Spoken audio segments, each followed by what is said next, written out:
நானும் உன்னை நேசிக்கிறேன்.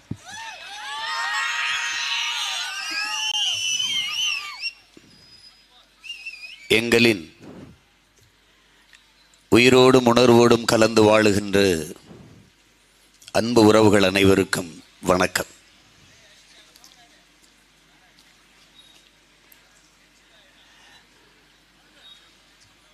தமிழரின வரலாற்றில்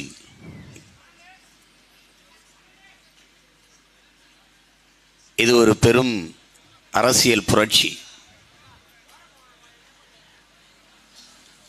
எந்த பின்புலமும் இல்லாது, ஊடக ஆதரவோ பண வலிமையோ இல்லாது,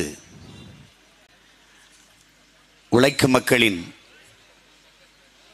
அன்றாடங்காட்சிகளின் அடித்தட்டு மக்களின் வாரிசுகள் தொடர்ச்சியாக இந்த நிலத்திலே நிலவுகிற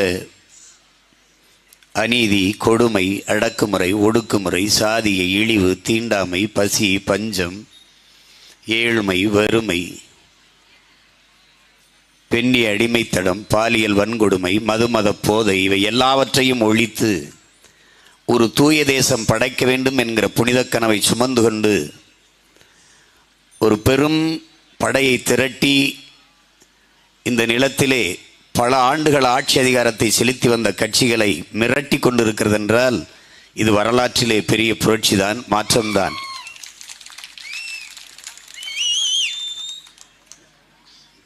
என் அன்பு மக்களே, என் அருமை உடன் பிறந்தார்களே, மூச்சு விடாமல் இருப்பது மட்டும் மரணம் அல்ல, முயற்சி செய்யாமல் இருப்பதும் மரணம்தான். இதய துடிப்பு நின்றுவிட்டால் மட்டும் இறந்தவன் அல்ல, லட்சிய துடிப்பு நின்றுவிட்டாலும் இறந்து போனவன் தான். உங்கள் பிள்ளைகள் இதய துடிப்பில் வாழாது ஏற்றுக்கொண்டிருக்கிற லட்சிய துடிப்பில் வாழ்ந்து கொண்டிருக்கிறோம் என்பதை நீங்கள் புரிந்து கொள்ள வேண்டும். தொடர்ந்து எங்களை தோற்கடிக்கிறீர்கள். தோற்று போனது நாங்கள் அல்ல, நீங்கள் தான் என்பதை உணர்த்துவதற்குத்தான் திரும்ப திரும்ப பேசிக் கொண்டிருக்கிறோம். ஒவ்வொரு முறையும் தேர்தல் வருகிறது, அவர்கள் வெல்கிறார்கள், நாம் தோற்கிறோம்.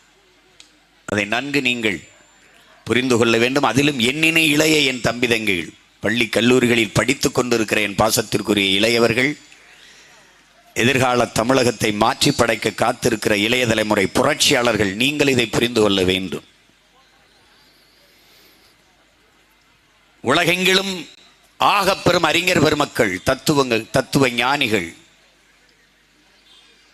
மண்ணை மக்களை நேசித்து நின்ற பெருமக்கள் எல்லோரும் முன்வைத்த கோட்பாடுகள், தத்துவங்கள், அரசியல் முழக்கங்கள் 2000 ஆண்டுகளில் இப்படி ஒரு சிந்தனையாளன் தோன்றியதில்லை, இனி தோன்றப்போவதும் இல்லை என்ற அளவிற்கு உலக மாந்தர்களால் போற்றப்பட்ட மாமேதை மார்க்ஸ் அவர்கள் கனவுகளுக்கு பதிலாக அறிவியலையும், கண்ணீருக்கு பதிலாக பூமியையும் இந்த பூமியிலே விதைத்தார். அவன் சொன்னான், இழப்பதற்கு நம்மிடத்திலே என்ன இருக்கிறது? உயிரை தவிர. ஆனால் அடைவதற்கு ஒரு பொன்னுலகம் இருக்கிறது என்றார்.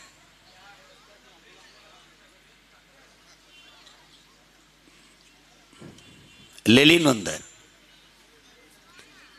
உனக்கான அரசியலை நீ பேசவில்லை என்றால் நீ யாரை வெறுக்கிறியோ அவருடைய ஆட்சியிலே வாழ நேரிடுங்கிறார். இது யாருடைய வேலையோ என்று நீ எண்ணிக்கொண்டு கடந்து செல்கிறாய். என் அன்பு உடன் பிறந்தவனே, என் அருமை தங்கைகளே, என் பேரன்பு மிக்க பெற்றோர்களே, உங்களின் மூச்சு காற்றை நீங்களே சுவாசிப்பது போல உங்களுக்காக நான் சுவாசித்து நீங்கள் உயிர் வாழ முடியாது. உங்களின் உணவை நீங்களே எடுத்து உண்பது போல உங்களுக்கான உணவை நான் உண்டு உங்களுக்கு பசி ஆறாது. அதுபோல உங்களுக்கான அரசியலை, உரிமையை நீங்களே போராடி பெற வேண்டும். அதுதான் அரசியல் என்பதை என் அன்பு மக்கள் புரிந்து கொள்ள வேண்டும். எப்படி உங்கள் மூச்சுக்காற்றை நீங்களே சுவாசிக்கிறீர்களோ, உங்கள் உணவை நீங்களே எடுத்து உண்கிறீர்களோ, அதுபோலவே உங்களுக்கான உரிமையை நீங்களே போராடி பெற வேண்டும். அதுதான் அரசியல். அதுதான் அரசியல்.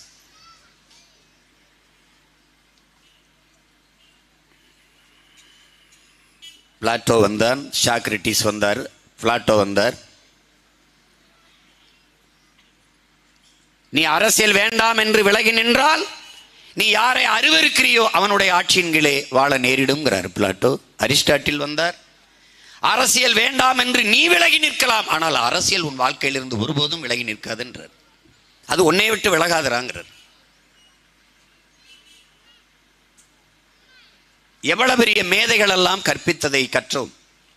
ஆனால் என்ன இந்த நிலத்தில் நடக்கிறது என்பதை நீங்கள் ஆழ்ந்து கவனிக்க வேண்டும். என் உடன் பிறந்தவர்களே, எனக்கு ஓட்டு போடுங்க, போடாது போங்க, என் தங்கையை வெல்ல வைங்க, வெல்ல வைக்காது போங்க, ஆனால் உங்களை விட்டு விட்டு நாங்கள் சென்று விடுவோம் என்று மட்டும் இந்த கருப்பு விடாது கருப்பு துரத்தி கொண்டே இருக்கும். நான் உன் வீட்டு வாசலில் நிற்கிறவன் அல்ல, ஊர் எல்லையில் நிற்கிற கருப்பணயசாமி ஐயனார் போல பெரிய அருவாளை வைத்துக்கொண்டு காவல் காக்கிற பிள்ளைகள் நாங்கள். ஆழ்ந்து கவனிக்க வேண்டும் இதை. வியட்நாம் விடுதலைக்கு புரட்சி செய்த ஹோசிமின் 1000 ஆண்டுகள் நாம் அடிமையாக வாழ்வதை விட சுதந்திரமாக சாவது மேலானது என்ற முழக்கத்தை முன்வைத்தான். அது அவருடைய அரசியல்.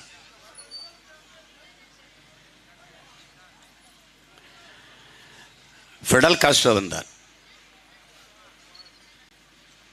தடம் பார்த்து நடப்பவன் மனிதன், தடம் பதித்து நடப்பவன் மா மனிதன் தான். தொடக்கத்தில் எதையும் வீண் முயற்சி என்பார்கள், நீ வென்று விட்டால் அதையே விடாமுயற்சி என்பார்கள். விடாதேங்கிறார்.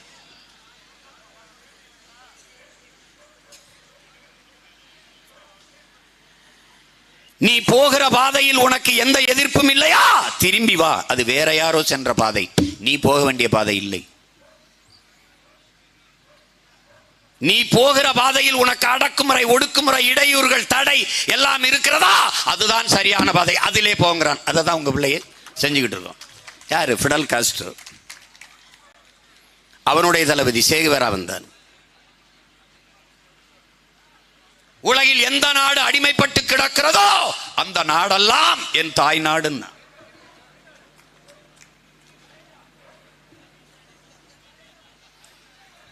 எங்கே பசித்தவர்களின் குரல் என் செவிகளில் விழுகிறதோ அந்த திசையை நோக்கி என் கால்கள் பயணிக்கும்ங்கிறான். அது அவன் முன்வைத்த அரசியல்.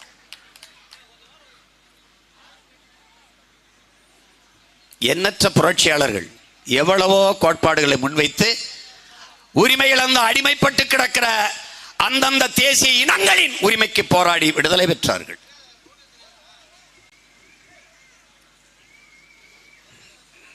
ஆபிரகாம் லிங்கன் வந்தார், மால்கம் எக்ஸ் வந்தார், மார்ட்டின் லூதர் கிங் வந்தான். இந்த ஒரு இடைத்தேர்தலில் நின்று ஒரு தொகுதியில் நின்று 2 ஆண்டு பதவி, இது என்ன செய்வாய் சீமான்? அப்படி பார்க்க முடியாது. மார்ட்டின் லூதர் கிங் சொல்கிறான், ஏன் மொத்த படிக்கட்டையும் பார்த்து பயந்து வியந்து நிற்கிறாய்? நம்பிக்கையோடு முதல் படியில் ஒரு அடியை எடுத்து வையடா, முதல்ல ஒரு அடி எடுத்து வைடா, ஒவ்வொரு படியா தான்டா ஏறணுன்றான். அந்த ஒரு படிதான் இந்த விக்கிரவாண்டியில் நடக்கிற இடைத்தேர்தல். அதே வேற வடிவத்தில் எங்கள் உயிர் தலைவன் எங்களுக்கு கற்பிக்கிறான். எத்தனை 1000 கிலோமீட்டர் பயணமானாலும் ஒரு காலடி தடத்தில் தான் தொடங்கியாக வேண்டும்ங்கிறான். தொடங்குறோம்.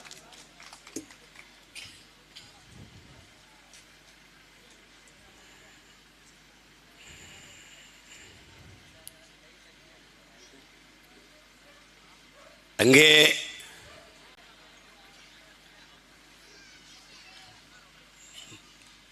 மாசேத்துங், சீன புரட்சியாளன் மாசேத்துங் வந்தார். அமைதியாக இருக்கத்தான் மரம் நினைக்கிறது, ஆனால் காற்றதை அப்படி இருக்க விடுவதில்லைங்கிறார். நாம் எந்த ஆயுதத்தை எடுக்க வேண்டும் என்பதை எப்போதும் நம் எதிரிகள் தான் தீர்மானிக்கிறார்கள் என்கிறார். ஆனால் திமுக எடுக்கிற ஆயுதத்தை நாம் எடுக்க முடியாது. ஏனென்றால் என் அன்பு மக்களே, கஷ்டப்படுகிற மக்களுக்கு கடைசி புகலிடம் கடவுள். அயோக்கிய அரசியல் தலைவனுக்கு கடைசி புகலிடம் காசு. அதான் திமுக இருக்கிற கருவி, ஆயுதம். அதை நாம தூக்க முடியாது. அது கேவலம். அதுக்கு இன்னும் 10 தேர்தலோட நாங்கள் தோத்து போவோம்.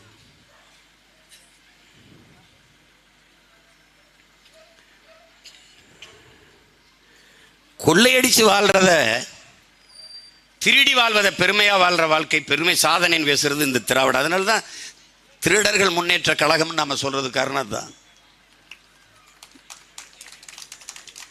ஒரு சிந்தனை கூட நல்ல சிந்தனை வராது, ஒரு சிந்தனை கூட நல்ல சிந்தனை வராது. வாயை திறந்தா போய் ஏமாற்று. நாங்க தான் படிக்க வச்சோம், நாங்க தான் படிக்க வச்சோம். உங்க நெஞ்ச தொட்டு சொல்லுங்க, குடிக்க வச்சது நீங்க, படிக்க வச்சது எங்க தாத்தா காமராஜ். இன்னைக்கு பேசுகிற பாராளுமன்றத்தில் பேசுகிற என் அன்பண்ணன் ஆ. ராசா அவர்கள் பெரியார் திறந்த பள்ளிக்கூடமா காமராஜர் திறந்த பள்ளிக்கூடமா எதுல படிச்சீங்க? பெரியார் வந்து படிக்க வைத்தார். அண்ணாதுரை, நெடுஞ்செழியனை, அன்பழகனை, மதியழகனை அவங்களெல்லாம் யார் படிக்க வச்சது? அவங்களெல்லாம் யார் படிக்க வச்சது? எத்தனை முறை கேட்குறேன். என்னத்தை படித்தா? திருக்குறளை, சிலப்பதிகாரத்தை, மணிமேகலையை, சிவக சிந்தாமணியை, வளையாபதியை, குண்டலகசியை, 18 ஐங்குறுநூறு, அகநானூறு, புறநானூறு இதையெல்லாம் எழுதுனவனை எவன்டா படிக்க வச்சான்? பதில் இருக்கா? பதில் இருக்கா? இதைத்தான் நீ படிச்ச. அதை எழுதுனவனை எவன் படிக்க வச்சான்? உலகத்தின் முதல் மொழி தமிழ், மூத்த மாந்தன் தமிழன். ஆதியில் பண்பட்டு நாகரிகம் அடைந்த முதல் இனம் தமிழ் பேரினம். உலகிற்கு அறிவியல், நாகரிகம், தொழில், வேளாண்மை எல்லாவற்றையும் கடன் கொடுத்த பேரினம் தமிழ் பேரினம். என் தந்தை பெரிய தகப்பன் நம்மாழ்வார் அவர்கள் உலகத்திற்கு அறிவை கடன் கொடுத்த ஒரே இனம் தமிழினம். நீ எங்க கிட்ட வந்து இதெல்லாம் பேசிட்டு கூடாது. பேசிட்டு போங்க, பெரியார் வாழ்கன்னு சொல்லிட்டு போங்க. நாங்கள் எப்போதும் பெரியார் ஒழிக அல்ல எங்கள் கோட்பாடு, பிரபாகரன் வாழ்க, அதான் எங்கள் கோட்பாடு. திராவிடம் ஒழிக அல்ல எங்கள் கோட்பாடு, தமிழ் தேசியம் வளர்க எழுக வெல்க, இதுதான் எங்கள் கோட்பாடு.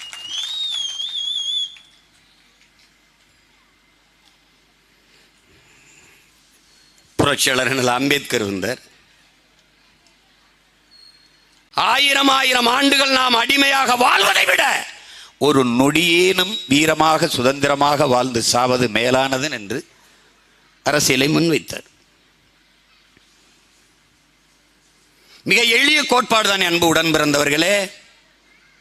இந்த குலத்திலே ஆடு குளித்து விட்டு செல்கிறது, தண்ணி அறிந்து விட்டு செல்கிறது, மாடு குளித்து விட்டு செல்கிறது, நீர் அறிந்து விட்டு செல்கிறது. உன்னை போல எலும்பு, நரம்பு, ரத்தம், சதை, பசி, உறக்கம், கனவு, கண்ணீர் கொண்ட சக மனிதன் இந்த குளத்தில் நீர் குடிக்க கூடாதா, குளிக்க கூடாதா? இந்த கேள்வியை எழுப்புவதுதான். அதனால்தான் புரட்சியாளரின் அரசியல் அது. அவர் முன்வைத்த அரசியல் அது தாழ்த்தப்பட்ட மக்களுக்கான அரசியல் என்று கருதுவது எவ்வளவு தவறானது என்று புரிந்து கொள்ளுங்கள். உலகெங்கிலும் எங்கெங்கு மானுட சமூகம் அடிமைப்படுத்தப்பட்ட ஆழ்தளத்தில் வீழ்த்தி அழுத்தப்பட்டிருக்கிறதோ அத்தனை மானுட சமூகத்திற்கான விடுதலைக்கான சிந்தனை தான் புரட்சியாளர் அம்பேத்கர் அவர்கள் முன்வைத்தது என்பதை அறிவார்ந்த தமிழ் சமூக தம்பிதங்கள் புரிந்து கொள்ளணும். தாழ்த்தப்பட்ட மக்களுக்கான இடஒதுக்கீடை அண்ணல் அம்பேத்கர் பெற்றுத்தரவில்லை. அது வெள்ளைக்காரன் காலத்திலே கொடுக்கப்பட்டு விட்டது. அவர் போராடி பெற்று தந்தது ஒடுக்கப்பட்ட பிற்படுத்தப்பட்ட மக்களுக்குத்தான், பிசி எம்பிசி என்று அழைக்கப்படுகிற மக்களுக்குத்தான் புரட்சியாளர் அம்பேத்கர் போராடி உரிமையை பங்கீடை பெற்று தந்தார் என்பதை அறிவார்ந்த தம்பிதங்கள் படித்து அறிந்து தெளிந்து கொள்ளும். இங்கே விபி சிங்கை போற்றுகிறார்கள், எல்லோரும் பேசுகிறார்கள். சட்டசபை ஐயா விபி சிங் அவர்களை, சமூக நீதி காவலர் விபி சிங் அவர்களை நாம் நினைவு கூறுகிறோம். நினைவு கூறு, அவருக்கு சிலை வை. ஆனால் விபி சிங்கின் சிந்தனையிலே 69 விழுக்காடு இடஒதுக்கீடை திணித்தவன், கொண்டு போய் சேர்த்தவன். இந்தியாவில் இருக்கிற எல்லா மாநில முதல்வர்கள், ஒடுக்கப்பட்ட பிற்படுத்தப்பட்ட மக்கள், அவர்களுடைய தலைவர்கள், பழங்குடி மக்களின் தலைவர்கள், நாட்டின் முதல் குடிமகன் எல்லோரையும் சந்தித்து இந்த இடஒதுக்கீடுக்கான தேவையை எடுத்து எடுத்து பேசி ஒற்றை மகனாக மண்டல் என்கிறவர் தலைமையிலே மண்டல் கமிஷனை அமைக்க வைத்து 69% இடஒதுக்கீடை பெற்றுத்தந்த பெருமகன் நம்முடைய தாத்தா ஆனமுத்து என்பதை எவரும் மறுக்க முடியாது, மறக்கவும் கூடாது. இன்னைக்கு விபி சிங்குக்கு சிலை மதிக்கிறேன். நாளை உங்கள் மகன் வந்தால் எங்கள் ஐயா ஆனமுத்துக்கு சிலை விழா. ஏன் பேச சொல்ல திராவிடன? சரி தர்க்கம் செய். நீ பெற்றுக் கொடுத்தியா, எங்கள் ஐயா ஆனமத்து பெற்றுக் கொடுத்தாரு? பேசு பாப்பா. உனக்கு என்ன தகுதி இருக்கு? என் தங்கச்சி காளியம்மா சொன்ன மாதிரி வீடு வீடுக்கு எண்ணி எத்தனை ஓட்டுன்னு நோட்டை கொடுக்க உனக்கு முடியுது. வீடு வீடுக்கு எந்தெந்த சாதி எங்கே இருக்குன்னு எண்ணி அவனுக்கு இடஒதுக்கீடு கொடுக்க முடியாதாடா? டே எப்படி இருக்கு பாருங்க. இந்த சாதி இந்த ஓட்டு, இந்த வீட்டில் இத்தனை ஓட்டு, 10 ஓட்டு இருந்தா நீட்டு நோட்டு, இந்த நோட்டு நீட்டு இல்லை. நீ அவன்கிட்ட நீ என்னாலு வன்னியரா, நீ என்னாலு குயவரா, நீ என்னாலு நாவிதரா, நீ என்னாலு என்ன நெசவாளரா, முதலியாரா, நீ யாரு ரெட்டியா இல்லை செட்டியா, என்னன்னு கணக்கெடுக்க முடியாதா? சொல்லு. உடையாரா? யார் நீ? குடிகளின் எண்ணிக்கைக்கு ஏற்ப அவரவருக்கு உள்ளதை பிரித்து கொடுக்க முடியாதா? வீட்டில் எத்தனை ஓட்டு இருக்குன்னு எண்ணி நோட்டை கொடுக்க துப்பு இருக்கு உனக்கு? எத்தனை குடிகளில் எவ்வளோ பேர் இருக்குன்னு எண்ணி இடஒதுக்கீடு கொடுக்க முடியாதா? மாட்டா. ஏன் நீ ஏமாத்திக்கிட்டு இருக்க என்னைய? என் எண்ணிக்கைக்கு ஏற்ப எனக்கு தரல, நீ தரல, எனக்கு உரிய இடஒதுக்கீடு தரல. எப்ப? 60 அரை நூற்றாண்டுகளுக்கு மேலாக 60 ஆண்டுகளாக என்னை ஏமாத்தி விட்டாய். சீட்டிங் ஃப்ராடு, நீ சீட்டிங் ஃப்ராடு, என்னை ஏமாத்திட்ட. நீ எண்ணி சொன்னால் எழுந்துருவான் தமிழ வீதியில் நீ நடக்க முடியாது. எத்தனை காலமாடா ஏமாத்திருக்காங்க? இடஒதுக்கீட்டை தந்தது யார்? இவர்கள் தான். அருந்ததியருக்கு 3 விழுக்காடு, இஸ்லாமிய மக்களுக்கு 3.5, படையாட்சிகளுக்கு 10.5 இடஒதுக்கீடு தந்தது யார்? ஐயா எடப்பாடி. இடஒதுக்கீடை கொடுக்க முடிகிறது, சாதிவாரி கணக்கை எடுக்க முடியாதா? கொடுக்கிற உரிமை இருக்கிற உங்களுக்கு எடுக்கிற உரிமை இல்லையா? இருக்கு. ஏன் எடுக்கல? எடுத்தால் தெரிஞ்சிடும். படையாட்சி எத்தனை? 2 கோடியா? இவ்வளவு கொடு. கவுண்டை எவ்வளவு? 2.5 கொடு. தேவர் எவ்வளவு? தேவர்னா மொத்தமா தேவர. கல்லர் எவ்வளவு? தனியா என்ன? அகமுடையர் எவ்வளவு? மறவர் எவ்வளவு? என்ன? நாடார் எவ்வளவு? கோனார் எவ்வளவு? உடையார் எவ்வளவு? செட்டியார் எவ்வளவு? முத்தரையர் எவ்வளவு? என்ன? வண்ணார் எவ்வளவு? குயர் எவ்வளவு? குறவர் எவ்வளவு? என்ன என்ன? மனச்சான்றோட ஆட்சி செய். நீ மனச்சான்றோட ஆட்சி செய். ஒண்ணும் கிடையாது.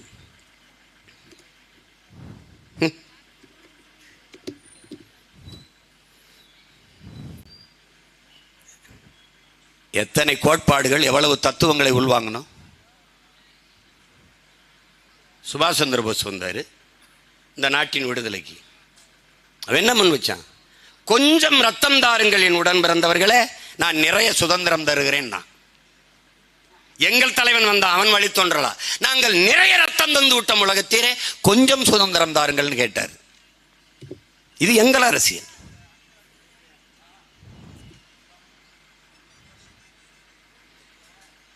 எல்லாத்தையும் தான் படித்தோம், கற்றோம், அதன் வழி நின்றமா?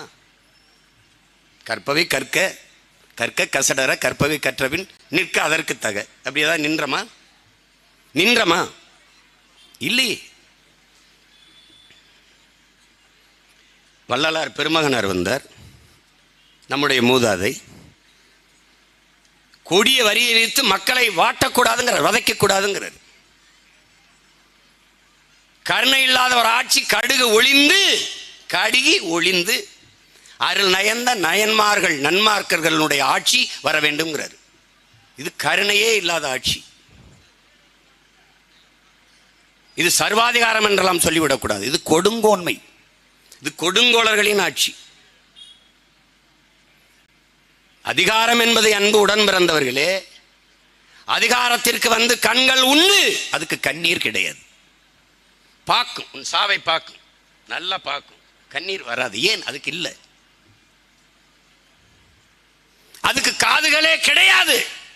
அதனால் நீ எவ்வளவு கதறினாலும் கத்தினாலும் போராடினாலும் உன் மரண ஓலமோ உன் கதறலோ கேட்காது. அகன்ற வாயும் நீள கால்களும் தான் இந்த அதிகாரங்களுக்கு, இந்த ஆட்சியாளர்களுக்கு உண்டு. நீ போராடுகிறாய், மேல்மாவிலே சிப்காடு தொழிற்சாலை வேண்டாம், மிதிக்கும். பரந்தூரிலே விண்ணூர்தி நிலையம் வேண்டாம், மிதிக்கும், நசுக்கும்.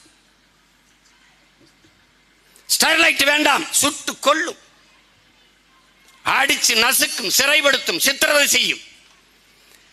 இந்த நீள கால்களை வைத்து மிதித்து தன் குடிகளை நசுக்கும். இந்த அகன்ற வாயை வைத்து அதையெல்லாம் பேசி சரி என்று வாதிடும், நியாயப்படுத்தும். இதாண்ட அதிகாரம். இதை ஒழிக்கணும். இதை ஒழிக்கணும். அப்ப அதுக்கு என்ன செய்யறது? அதுதான் மாறுதல், அதான் மாற்றம்.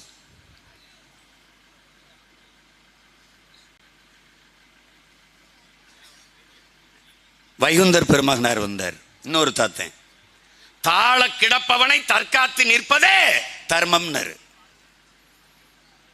உலகில் ஒரு கோட்பாடு உண்டு என் உடன் பிறந்தவனே, உலகத்தில் உயர்ந்த மனிதன் யார்?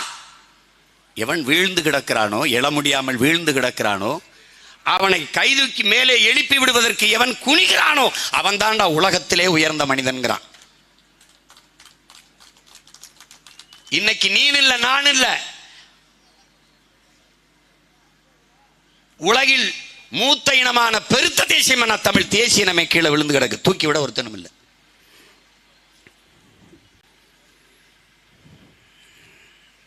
எத்தனை அரசியலை கற்றாய். வள்ளுவ பெருமகனார் நல்லாண்மை என்பது ஒருவருக்கு தான் பிறந்த இல்லாண்மையாக்கி கொள்ளங்கிறார். என்னை பாசிஸ்ட்ங்கிற, என்னை இனவெறி என்கிற, என்னை மொழிவெறி என்கிற, என்னை தேச துரோகிங்கிற, என்னை செப்பரேட்டிஸ்ட், ஆன்டி இண்டியன் என்னென்னமோ சொல்ற. அதெல்லாம் கேட்கும்போது எனக்கு ஒரு பெருமையா இருக்கும்.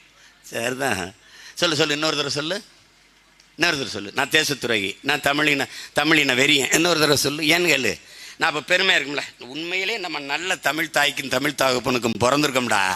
ஒரு திமிரி ஏறும்பாரு. எங்க அம்மாவை அம்மான்னு சொல்றதுல உனக்கு என்ன வலிக்குது? ஒரு தடவை தாங்க அம்மான்னு சொல்லணும், நீங்க 1000 முறை சொல்றீங்க. இது தப்புன்னா எப்படி இருக்கும்? ஒரே அப்பன்னு தோணும்ல. அதுதானே. உன் தாய் அழகானவள் நீ சொல்லிக்க, என் தாய் அசிங்கமானவன் சொன்னீங்கன்னா செருப்பை கழட்டி பிச்சு எடுத்துருஞ்சிருவேன். அதுதான் நான். உனக்கு தகுதி இருக்கு, உன் மொழி உயர்ந்தது, உன் இனம் பெருமைக்குரியது, சரி. அதை போலவே உலகத்தீரே என் மொழியும் என் மொழி பேசும் என் இனத்தின் மொழி பேசும் என் இன மக்களும் ஆகச் சிறந்தவர்கள் உலகத்திலே. ஜூலியஸ் சீசர் என்ன சொல்லி கொடுக்குறாங்களுக்கு? யாராவது ஒருவன் வந்து உன் தகுதியை அறிவிக்கும் முன்பு, இப்போ என் தங்கச்சி இருக்க அபிநயம் வந்து அவள் வந்து அப்படி படித்தவ மருத்துவம் பண்ணுவா, அவனால் யாரோ ஒருவர் உன்னை அறிமுகப்படுத்துவதற்கு முன்பு நீயே எழுந்து சொல்லடா நான் ஆகச் சிறந்தவன் என்று. அதான் நாங்க என்ன சொல்றோம்? நாங்கள் ஆகச் சிறந்தவர்களே, நாங்கள் தமிழர்கள், அறத்தின் வழி நின்று வாழ்ந்த மறவர்கள். அது தனி வரலாறு, தனி கதை. இப்ப இங்க வா. குடிதலி கோலோச்சு மாநில மன்னன் அடிதலி நிற்கும் உலகங்கிறார். பெற்ற குழந்தைக்கு தாய் எப்படி குறிப்பறிந்து சேவை செய்வாளோ அப்படி நாட்டை ஆளுகிற அமைச்சு மன்னன் குடிகளுக்கு சேவை செய்யணுங்கிறான். இதான் வள்ளுவன் பாடின அந்த குறளுக்கு பொருள். எந்த நேரம் குழந்தைக்கு பசிக்கும் என்று பாலூட்டி, எந்த நேரம் உறக்கம் வரும் என்று தொட்டிலில் இட்டு தாளாட்டி தாய் வளர்ப்பாலோ அப்படி நாட்டு குடிகளை அரசு வளர்க்க வேண்டும். அப்படி வளர்க்குதா?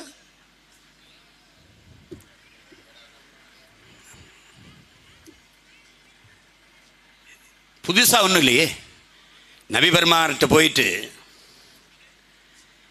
இந்த மொழி பற்று இனப்பற்று இருக்கலாமா இருக்கக்கூடாதா, சரியா தவறா, இது கேள்வி.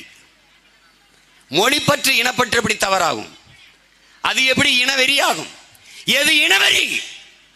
தன் இனம் சார்ந்தவன் என்பதாலேயே அவன் செய்கிற தவறுகளை, அவன் செய்கிற குற்றங்களை சகித்து கொண்டு அதை பொறுத்து கொண்டு இருப்பதுதான் உண்மையிலேயே இனவெறிங்கிறது.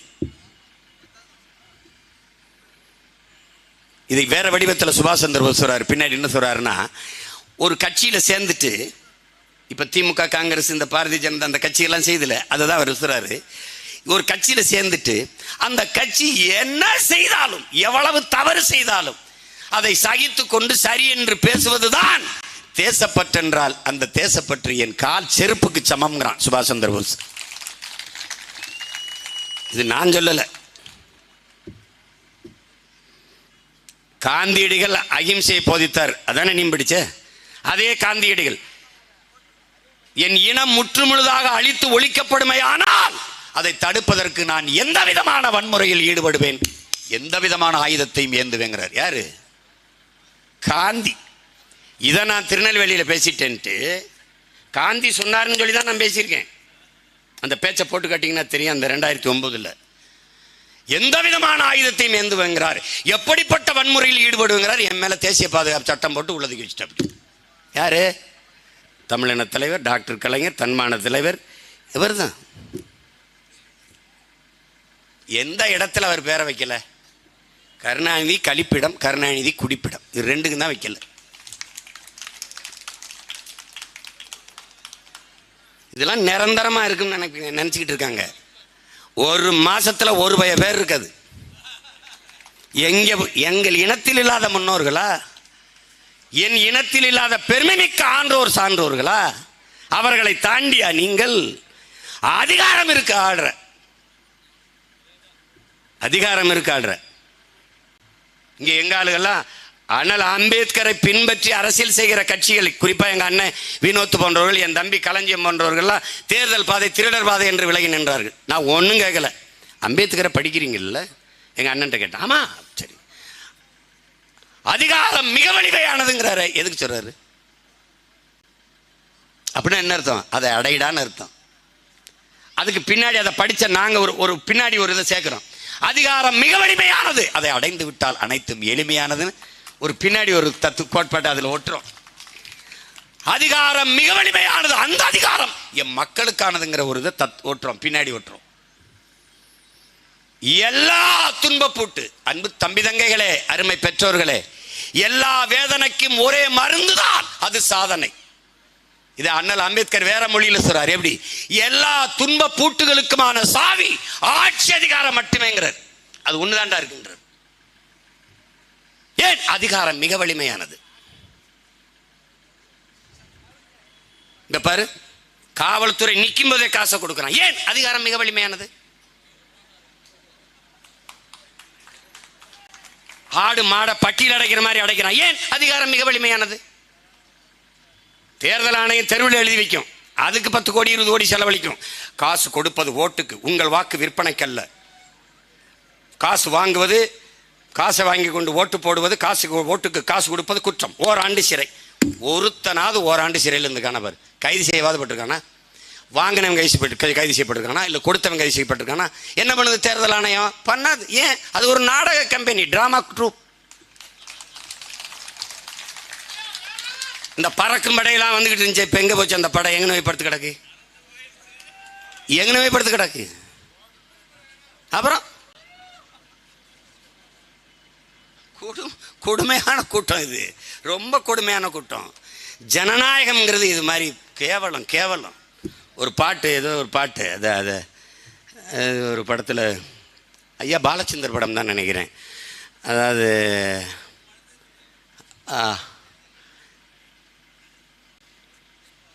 குத்தின முத்திர கொடுத்தாங்க சில்லற, வாழ்க ஜனநாயகம் வாழ்க பணநாயகம்னு ஒரு பாட்டு. அது என்ன பாட்டுறா பாண்டியா?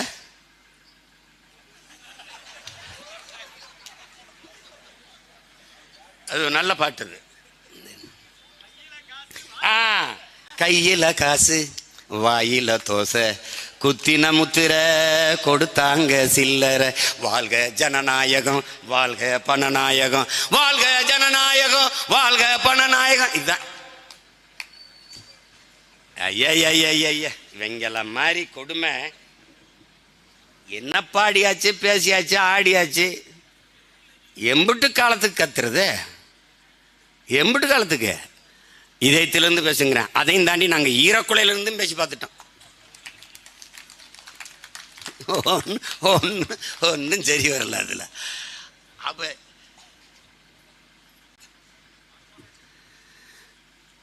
நபிகள் சொல்றாங்க, அநீதியை கண்டு அச்சம் கொள்ளாமல் துணிந்து எதிர்த்து நிற்பவன் எவனோ அவனே உண்மையான ஜிகாத். ஜிகாத்னா புனிதமான போராளின்னு அர்த்தங்கிறாங்க. அப்படி அநீதியை கண்டு அச்சம் கொள்ளாமல் நம்ம எதிர்க்கிறோமா? அடிமை எப்படி உருவாகிறான்னு தெரியுமா என் உடன் பிறந்தவர்களே, பேரன்பு மிக்க என் பெற்றோர்களே? அநீதியை கண்டு அதை எதிர்க்க துணிவில்லாதவள் சகித்துக் கொள்கிறான்.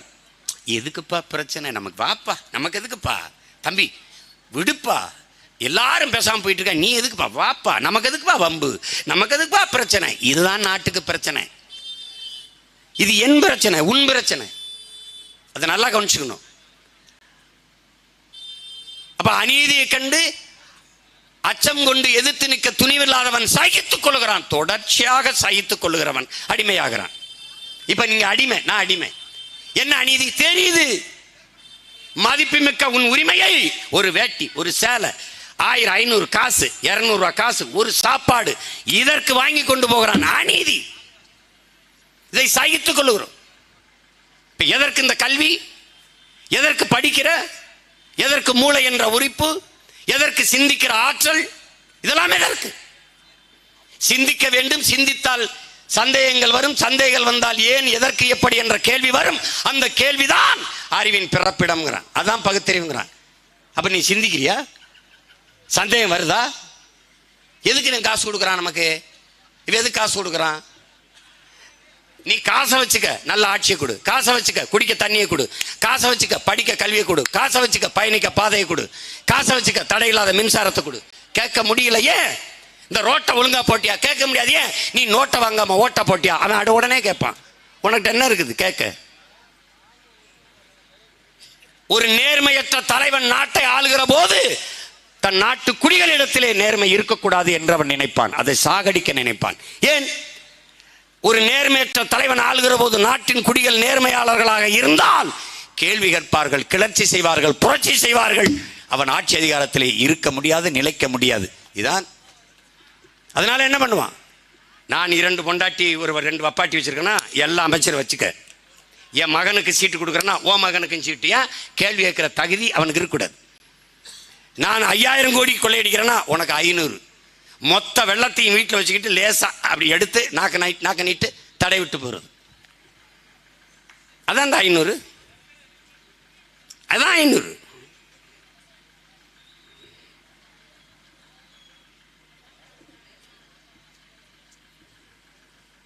இயேசு புரான் என்ன சொல்றாங்க? நபிகள் இப்படி. இயேசு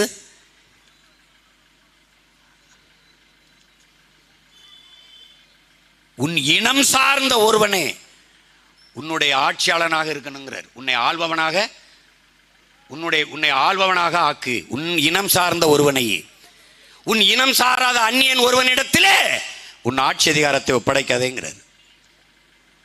அவர் சொன்னா இறைவாக்கு, தேவதூதர் வாக்கு. சீமான் சொன்னா பாசிசம், மொழி சாவனிசம், இனவெறி. மோடி ஒரிசால ஒரு தமிழன் ஒரிசாவை ஆள்வதான்னு கேட்டா அது தேசப்பற்று, நேஷனலிசம். சீமான் தமிழ் நிலத்தை தமிழனை ஆளன அடுத்தவன் ஆள்வதான்னு கேட்டா பாசிசம், இனவெறி, செரங்கு, சொறி. எத்தனை நாளை கத்துவ? செத்து போச்சு உன் கோட்பாடு. திராவிடம்னா என்ன என்று விளக்கி பேச துப்பு கிடையாது. தமிழ் தேசியம்னா நான் சொல்றேன். திராவிடம்னா என்ன பேசுங்க? தலைவரா, தொண்டரா, 2ஆம் கட்ட தலைவரா, திராவிட அறிஞர்களா, யார்?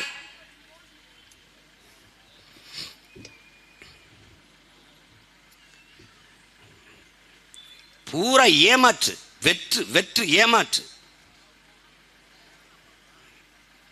இவ்வளவு அநீதி நடக்குது. இந்த விக்கிரவாண்டியே ஒரு முன்மாதிரியா எடுத்துக்கிறீங்க. இவங்க திருமங்கலத்தில் ஒரு ஃபார்முலான்னு ஆரம்பிச்சாங்க. இது Alva Edison formula, Einstein formula மாதிரி திருமங்கலத்தில் ஒரு ஃபார்முலா, வாக்குக்கு காசு கொடுப்பது. இப்போ ஒரு ஃபார்முலா, ஈரோடு கிழக்கு ஃபார்முலா, எங்கள் அம்மாவுக்கு தெரியும். ஆடு மாடுகளை அடைப்பது போல பட்டியில் காலையில், இங்கே கூட மாலை 3 மணிக்கு தான் கூட்டி போகிறான். அங்கே காலையிலே கூட்டி போயிடுவாங்க. கூட்டிகிட்டு போய் தொலைக்காட்சியை வச்சு விரும்பின சீரியல், விரும்பின படம், பிரியாணியா பிரியாணி, சைவமா சைவம், கறினா கறி, கோழினா கோழி சமைச்சு போட்டு திணறடிச்சு சீமான் பேசி முடிச்சு வீட்டுக்கு போனோன்னா திறந்து விடுறது. ஏன்னா இங்கே வந்துட்டான்னா, பேச்சு கேட்க வந்துட்டான்னா. இப்பவும் பாரு, என் மக்களுக்கும் பாரு, என் மக்களுக்கு பாரு, யாருக்கும் இங்கே வெக்கம் இல்லை, மானம் இல்லை, சூடு கிடையாது. அறுவைக்கு மாடுகளை அந்த அறுவை மாடை ஏற்றிட்டு போவாமல்ல, அடிமாடு, இந்த ஆடு மாடுகளை ஏற்றிட்டு போவான்ல, அது மாதிரி மக்களை ஏற்றி அப்படியே பிடிச்சிட்டு போவான். அந்த இந்த வண்டியில் கூட்டிகிட்டு போய் இறக்கி விடுறது. எந்த தலைவனாவது இவர்கள் பேசும்போது மக்கள் தன் உணர்வு எழுச்சியில் கைதட்டி நீ பார்த்துருக்கியா? தலைவர்கள் பேசும்போது எந்திரிச்சு போவான், கொடுத்த 200க்கு இது போதும்னு போயிட்டு இருப்பான். கொடுமை. ஒரு இடத்துல பதாக வச்சிருக்காங்க, ஒரு பதாக, உன்னால் நம்ப முடியாத, அப்புறம் வலைவெளியில் இருக்கு. அதில் ஐயா மோடி படம் இருக்கு. ஒரு நாய் 15 நிமிஷமா அவரை பார்த்து குலைச்சிக்கிட்டு இருக்கு. நாய்க்கு இருக்கிற அறிவு கூட உனக்கு இல்லை. உண்மையிலேயே குறைக்குது நீ பாரு இருக்குது நாய். அதுக்கு தெரியுது இந்த இவர்கிட்ட சிக்கிச்சுன்னா நாய் படாத பாட அந்த நாடு மக்கள் படுவாங்கன்னு. நம்ம நிலைமை இந்த நாட்டு மக்களுக்கு வந்திருக்குன்னு குலைக்குது. உனக்கு ஒன்றும் கிடையாது.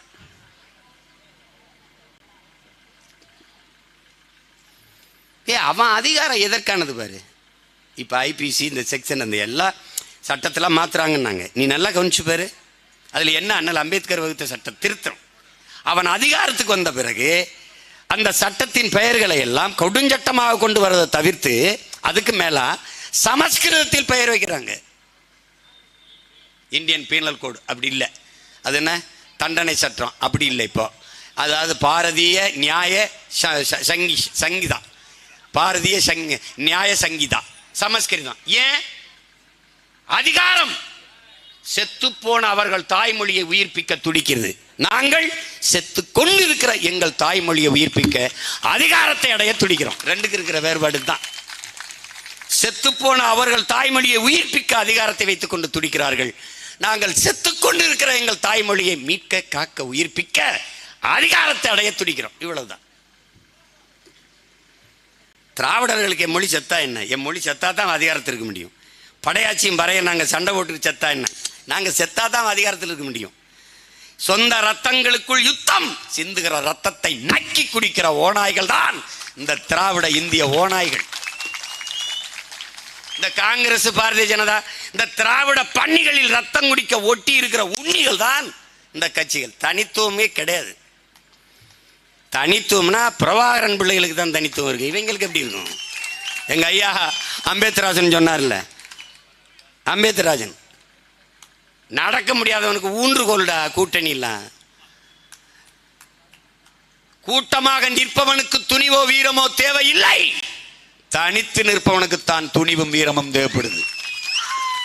நாங்கள் தனித்து நிற்கிறோம். காரணம், நாங்கள் வீரர்கள். உலகத்தின் தலை சிறந்த வீரன் பிரபாகரன் என்ற பெருமாவீரனின் பிள்ளைகள். அஞ்சுவதும் அடிபணிவதும் தமிழர் பரம்பரைக்கு கிடையாதுன்ட்டான். பயம் என்பது கோழைகளின் தோழன், வீரனுக்கு எதிரி. எந்த வீரனும் கண்ணீர் ஏந்த மாட்டான். கண்ணீர் கோழைகளின் ஆயுதம் தான்.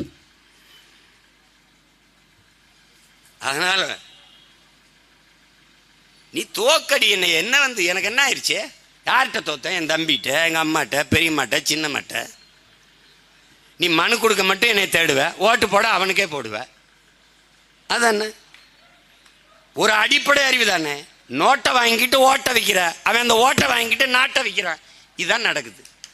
உனக்கு நீ என்ன வச்சிருக்க? பள்ளிக்கூடம் வச்சிருக்கியா, கல்லூரி வச்சிருக்கியா, மருத்துவமனை வச்சிருக்கியா, மலை வச்சிருக்கியா, ஆறு வச்சிருக்கியா, ஏதாவது ஏரி வச்சிருக்கியா, குளம் வச்சிருக்கியா, குட்டை வச்சிருக்கியா, தண்ணி வச்சிருக்கியா? ஒன்றும் கிடையாது.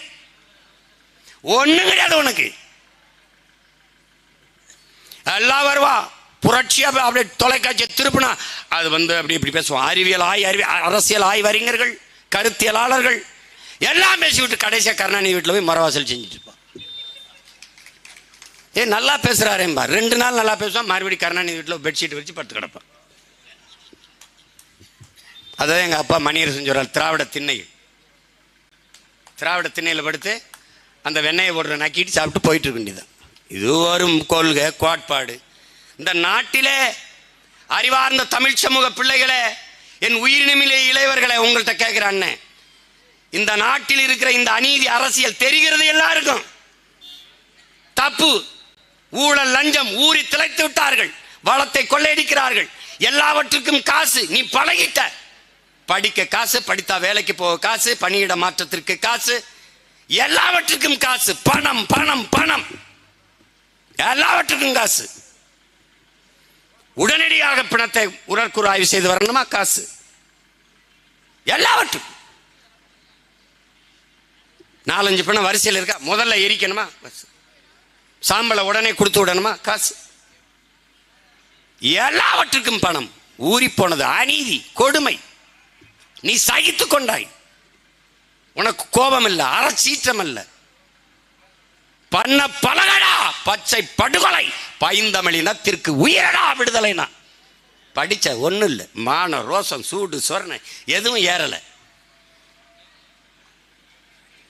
உன்னை திட்டமிட்டு வீழ்த்தினார்கள் இந்தியர்களும் திராவிடர்களும். உனக்கு மொழி பற்று இனப்பற்று இருக்கவே கூடாது என்று முடிவெடுத்தார்கள். சாதி பற்று மதப்பற்றை ஊட்டினார்கள். சாதி ஒரு கொடும் போதை, மதம் ஒரு கொடும் போதை. இதை வைத்து அரசியல் செய்வர்கள் எப்படிடா சாராயத்தை ஒழிப்பார்கள்? சாராய போதை எப்படி தடுப்பார்கள்? எல்லாம் ஒண்ணுதான் அவனுக்கு. உனக்கு நிறைய நேரம் கொடுத்தா சிந்திப்ப. ஐயா ஐஏஎஸ் சகாயம் இருக்காங்கல்ல, அவங்க என்ன சொல்றாங்கன்னா, ஐஏஎஸ் பயிற்சிக்கு போகும்போது மக்களுக்கு கற்பிச்சிடாத. கற்பிச்சிட்டினா அறிவு தெளிவு பெற்றுட்டான்னா கேள்வி எழுப்புவான். கேள்வி எழுப்பினா நம்மள்கிட்ட பதில் இருக்காது. அதனால என்ன வேணும், மக்களுக்கிட்ட நெருங்காத, அவனுக்கு கற்பிச்சிடாத. இதான் ஐஏஎஸ்க்கு ட்ரைனிங்ல கற்றுக் கொடுக்குறது. நீங்க எப்படி எப்படி இருக்கு பாரு. ஒரு தடவை ஐயா என்னை கூப்பிட்டு, தலைவர் என்ன தான் கூப்பிடுவாங்க, தலைவரே இதை நீங்கள் பேசுங்க அப்படின்னு. என்னங்க ஐயா அப்படின்னு. நான் இந்த டாஸ்மார்க்கு மேலாளர், அதாவது அந்த அதிகாரியாக போட்டிருந்தாங்க ஐயாவுக்கு. அப்போ வியாபாரம் குறைஞ்சிருச்சு. சில பகுதியில் போய் ஐயா மேற்பார்வையிடுறாங்க, அதை சூப்பர்வைஸ் பண்ணுறாங்க.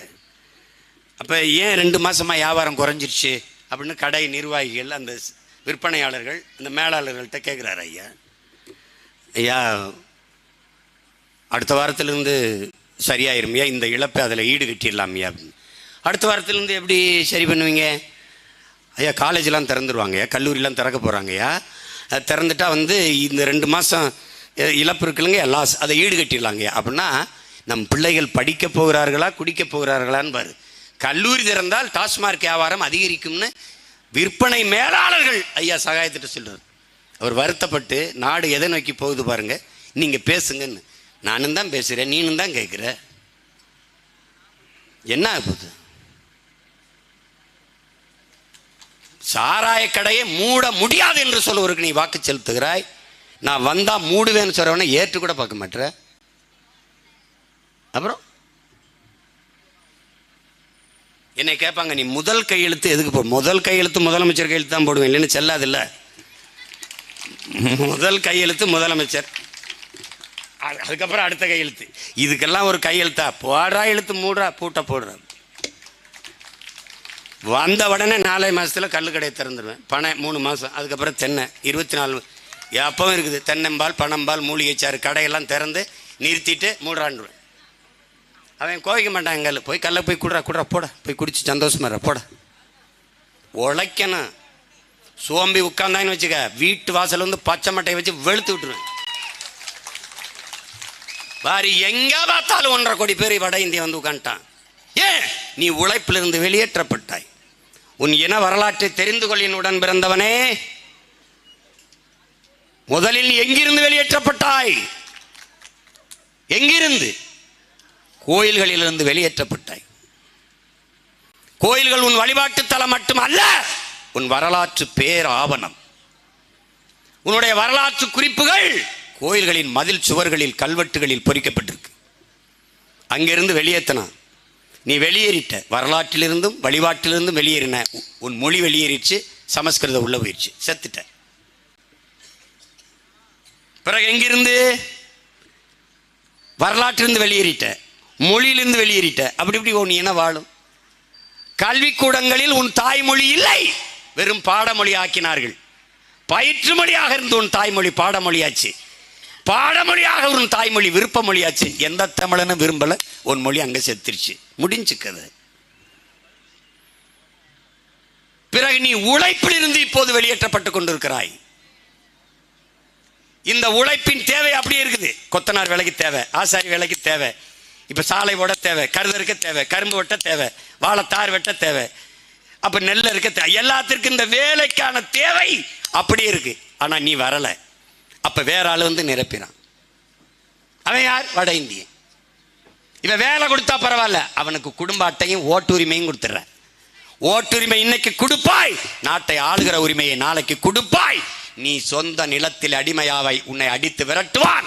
சான்று ஈழத் தமிழகத்தில், ஈழத் தாயகத்தில் சிங்களவன் நம்மை அண்டி ஒண்டி பிழைக்க வந்த சிங்களன் நம்மை அடித்து விரட்டி நாடற்றவனாக்கி அகதியாக எப்படி விரட்டினானோ அப்படி இந்த நிலத்தில் விரட்டுவான். எல்லாரும் எழுதி வைத்துக் கொள்ளுங்க. தாள் இருந்தால் அல்ல அலைபேசியில் பதிவு என் குரலை எடுத்து வை. 5 ஆண்டு 10 ஆண்டுகள் நடக்கும். நான் எங்கே இருக்கணும் என்னை தேடுவேன். இருந்தால் வருவேன், செத்துட்டேன்னா போ, அடி வாங்கிச்சா, வழி கிடையாது. நடக்கும். திருப்பூரில் அடிக்கிறான், திரும்புகிற பக்கமெல்லாம் அடிப்பேன். நீ இப்போ தானே தொடங்கியிருக்கேன். அவன் போலீஸ்காரனே அடிக்கிறான். அடிக்கிறதோட விட்டானே. கஞ்சா, கொக்கைன், இந்த இந்த போதைப் பொருளாக விற்கிறது யாருன்னு நினைக்கிற? அவன் தான். அனுமதிக்க யாரு நினைக்கிறான்? இவன் தான். இவங்களுக்கு பெரிய மாறுபாடெல்லாம் கிடையாது. உடன் பிறந்தவர்களே, எப்படி அடிச்சான் பாரு. 100 நாள் வேலை திட்டம்னு ஒரு அடிப்படை தானே. இந்தியா போன்ற ஒரு வளரும் நாடு, ஒரு ஏழ்மை நாடு. இந்தியா ஏழை நாடு. ஏழை நாடுன்னு எப்படி சொல்ற? 28 விழுக்காட்டு மக்கள் இரவு உணவு இல்லாமல் தூங்கச் செல்கிறார்கள். பல கோடி பச்சிளம் குழந்தைகள் பசியோடு படுக்கச் செல்கிறார்கள். கொரோனா நேரத்தில் நாட்டின் நிதியமைச்சர் அவர்கள் 80 கோடி ஏழைகளுக்கு 5 கிலோ அரிசி 2 கிலோ பருப்பு கொடுத்தோம் என்கிறார்கள். அப்ப ஏழ்மை, வறுமை. அரிசிக்கும் பருப்புக்கும் கூட வழி இல்லை. இப்ப ஏன் ஆத்தாளப்ப வேட்டி சட்டைக்கு ஏந்தனும்? இப்ப ஏன் 500,000 கை ஏந்தனும்? வறுமை, வறுமை. 60 ஆண்டு கால ஆட்சியிலே 1000 ரூபாய்க்கு கூட வக்கற்ற நிலையிலே ஆத்தாவை நிறுத்தியது. 1000 ரூபாய் மாசம் என்றால் ஒரு நாளைக்கு வெறும் 30 ரூபாய். ஒரு இட்லி 50 ரூபாய். 30 ரூபாய்க்கு கூட வக்கில்லை உனக்கு. எவ்வளவு கேவலம்! 60 ஆண்டுகளில் எவ்வளவு உயரத்திற்கு இந்த நாட்டை கொண்டு போயிருக்கலாம். எவ்வளவு வளம், எவ்வளவு மனித ஆற்றல். மனிதனின் அறிவாற்றலை, உடல் வலிமை, உடல் ஆற்றலை உழைப்பில் ஈடுபடுத்தி உற்பத்தியை பெருக்கிற நாடுகள் தான் வாழும், வளரும். இதே திட்டம் என் அன்பு தம்பி தங்கைகளே, அருமை பெற்றோர்களே, சுவிட்சர்லாந்தில் குடிகளிடத்திலே அரசு சொல்லுது, யாரும் வேலைக்கு வர வேண்டாம், வீட்டிலே இருங்கள், மாதம் 6 லட்சம் கொடுக்குறோம். மாதம் 6 லட்சம். யாரும் வேலைக்கு வர வேண்டாம், வீட்டிலே இருங்கள், மாதம் 6 லட்சம். மக்கள் வீதியில் வந்து போராடிட்டான். ஏன் போறான்னா, 6 லட்சம் ஏன் கொடுக்குற? நான் செய்கிற வேலையை செய்யாமல் வீட்டில் இருந்தானா அந்த வேலையை யார் செய்ய வருவா? வேற நாட்டிலிருந்து வருவான். வேற நாட்டிலேருந்து வந்தால் அவன் குடியுரிமை கொடுப்ப, குடியுரிமை பெறுவான். நான் குடியேற்றவன் ஆயிடுவேன். அதனால நீ 6 லட்சத்தை நீனே வச்சுக்க, நான் வேலை செய்கிறேன், சம்பளம் கொடுன்னு போயிட்டான். அவன் நல்லா தலைப்பனுக்கு பிறந்து மானம் ஜோடு ஜோரனை எல்லாம் இருக்கு. நமக்கு எது வேணாலும் இலவசமாக வரணும். பொண்டாட்டியை உனக்கு இலவசமாக தானே கொடுக்க வேண்டியது இருக்கு. பொண்டாட்டி நாய் தனக்கு சோடியை தேடிக்குது, பன்னி தனக்கு சோடியை தேடிக்குது, எல்லாம் தேடிக்குது, பூனை தேடிக்குது.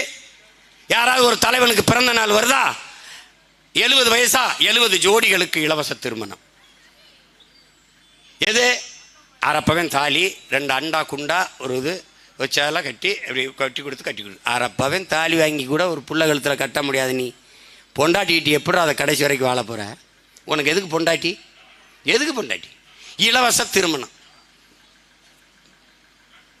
தன் வாழ்க்கையின் துணையை கூட தேடிக்கொள்ள முடியாத அளவுக்கு வறுமை, ஏழ்மை இந்த நாட்டு இளைஞர்களுக்கு.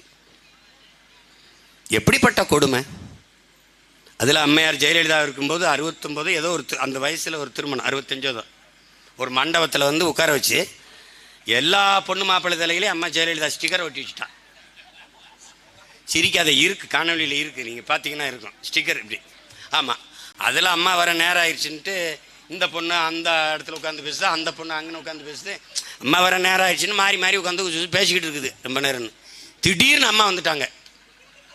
அந்த பொண்ணுங்க பக்கத்தில் இருந்தவன கட்டுப்பா சார், ஏன் ஜோடி அங்கே, அப்புறம் மாற்றிக்கலாம்ப்பா.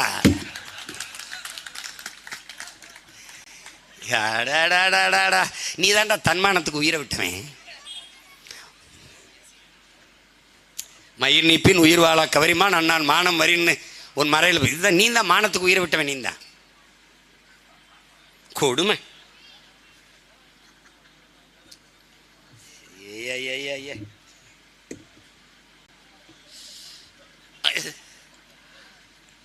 தனியாக இருக்கும்போது சிரிக்கிறதா அழுகிறதா? இல்லை நம்ம பைத்தியமா எல்லாரும் பைத்தியமா?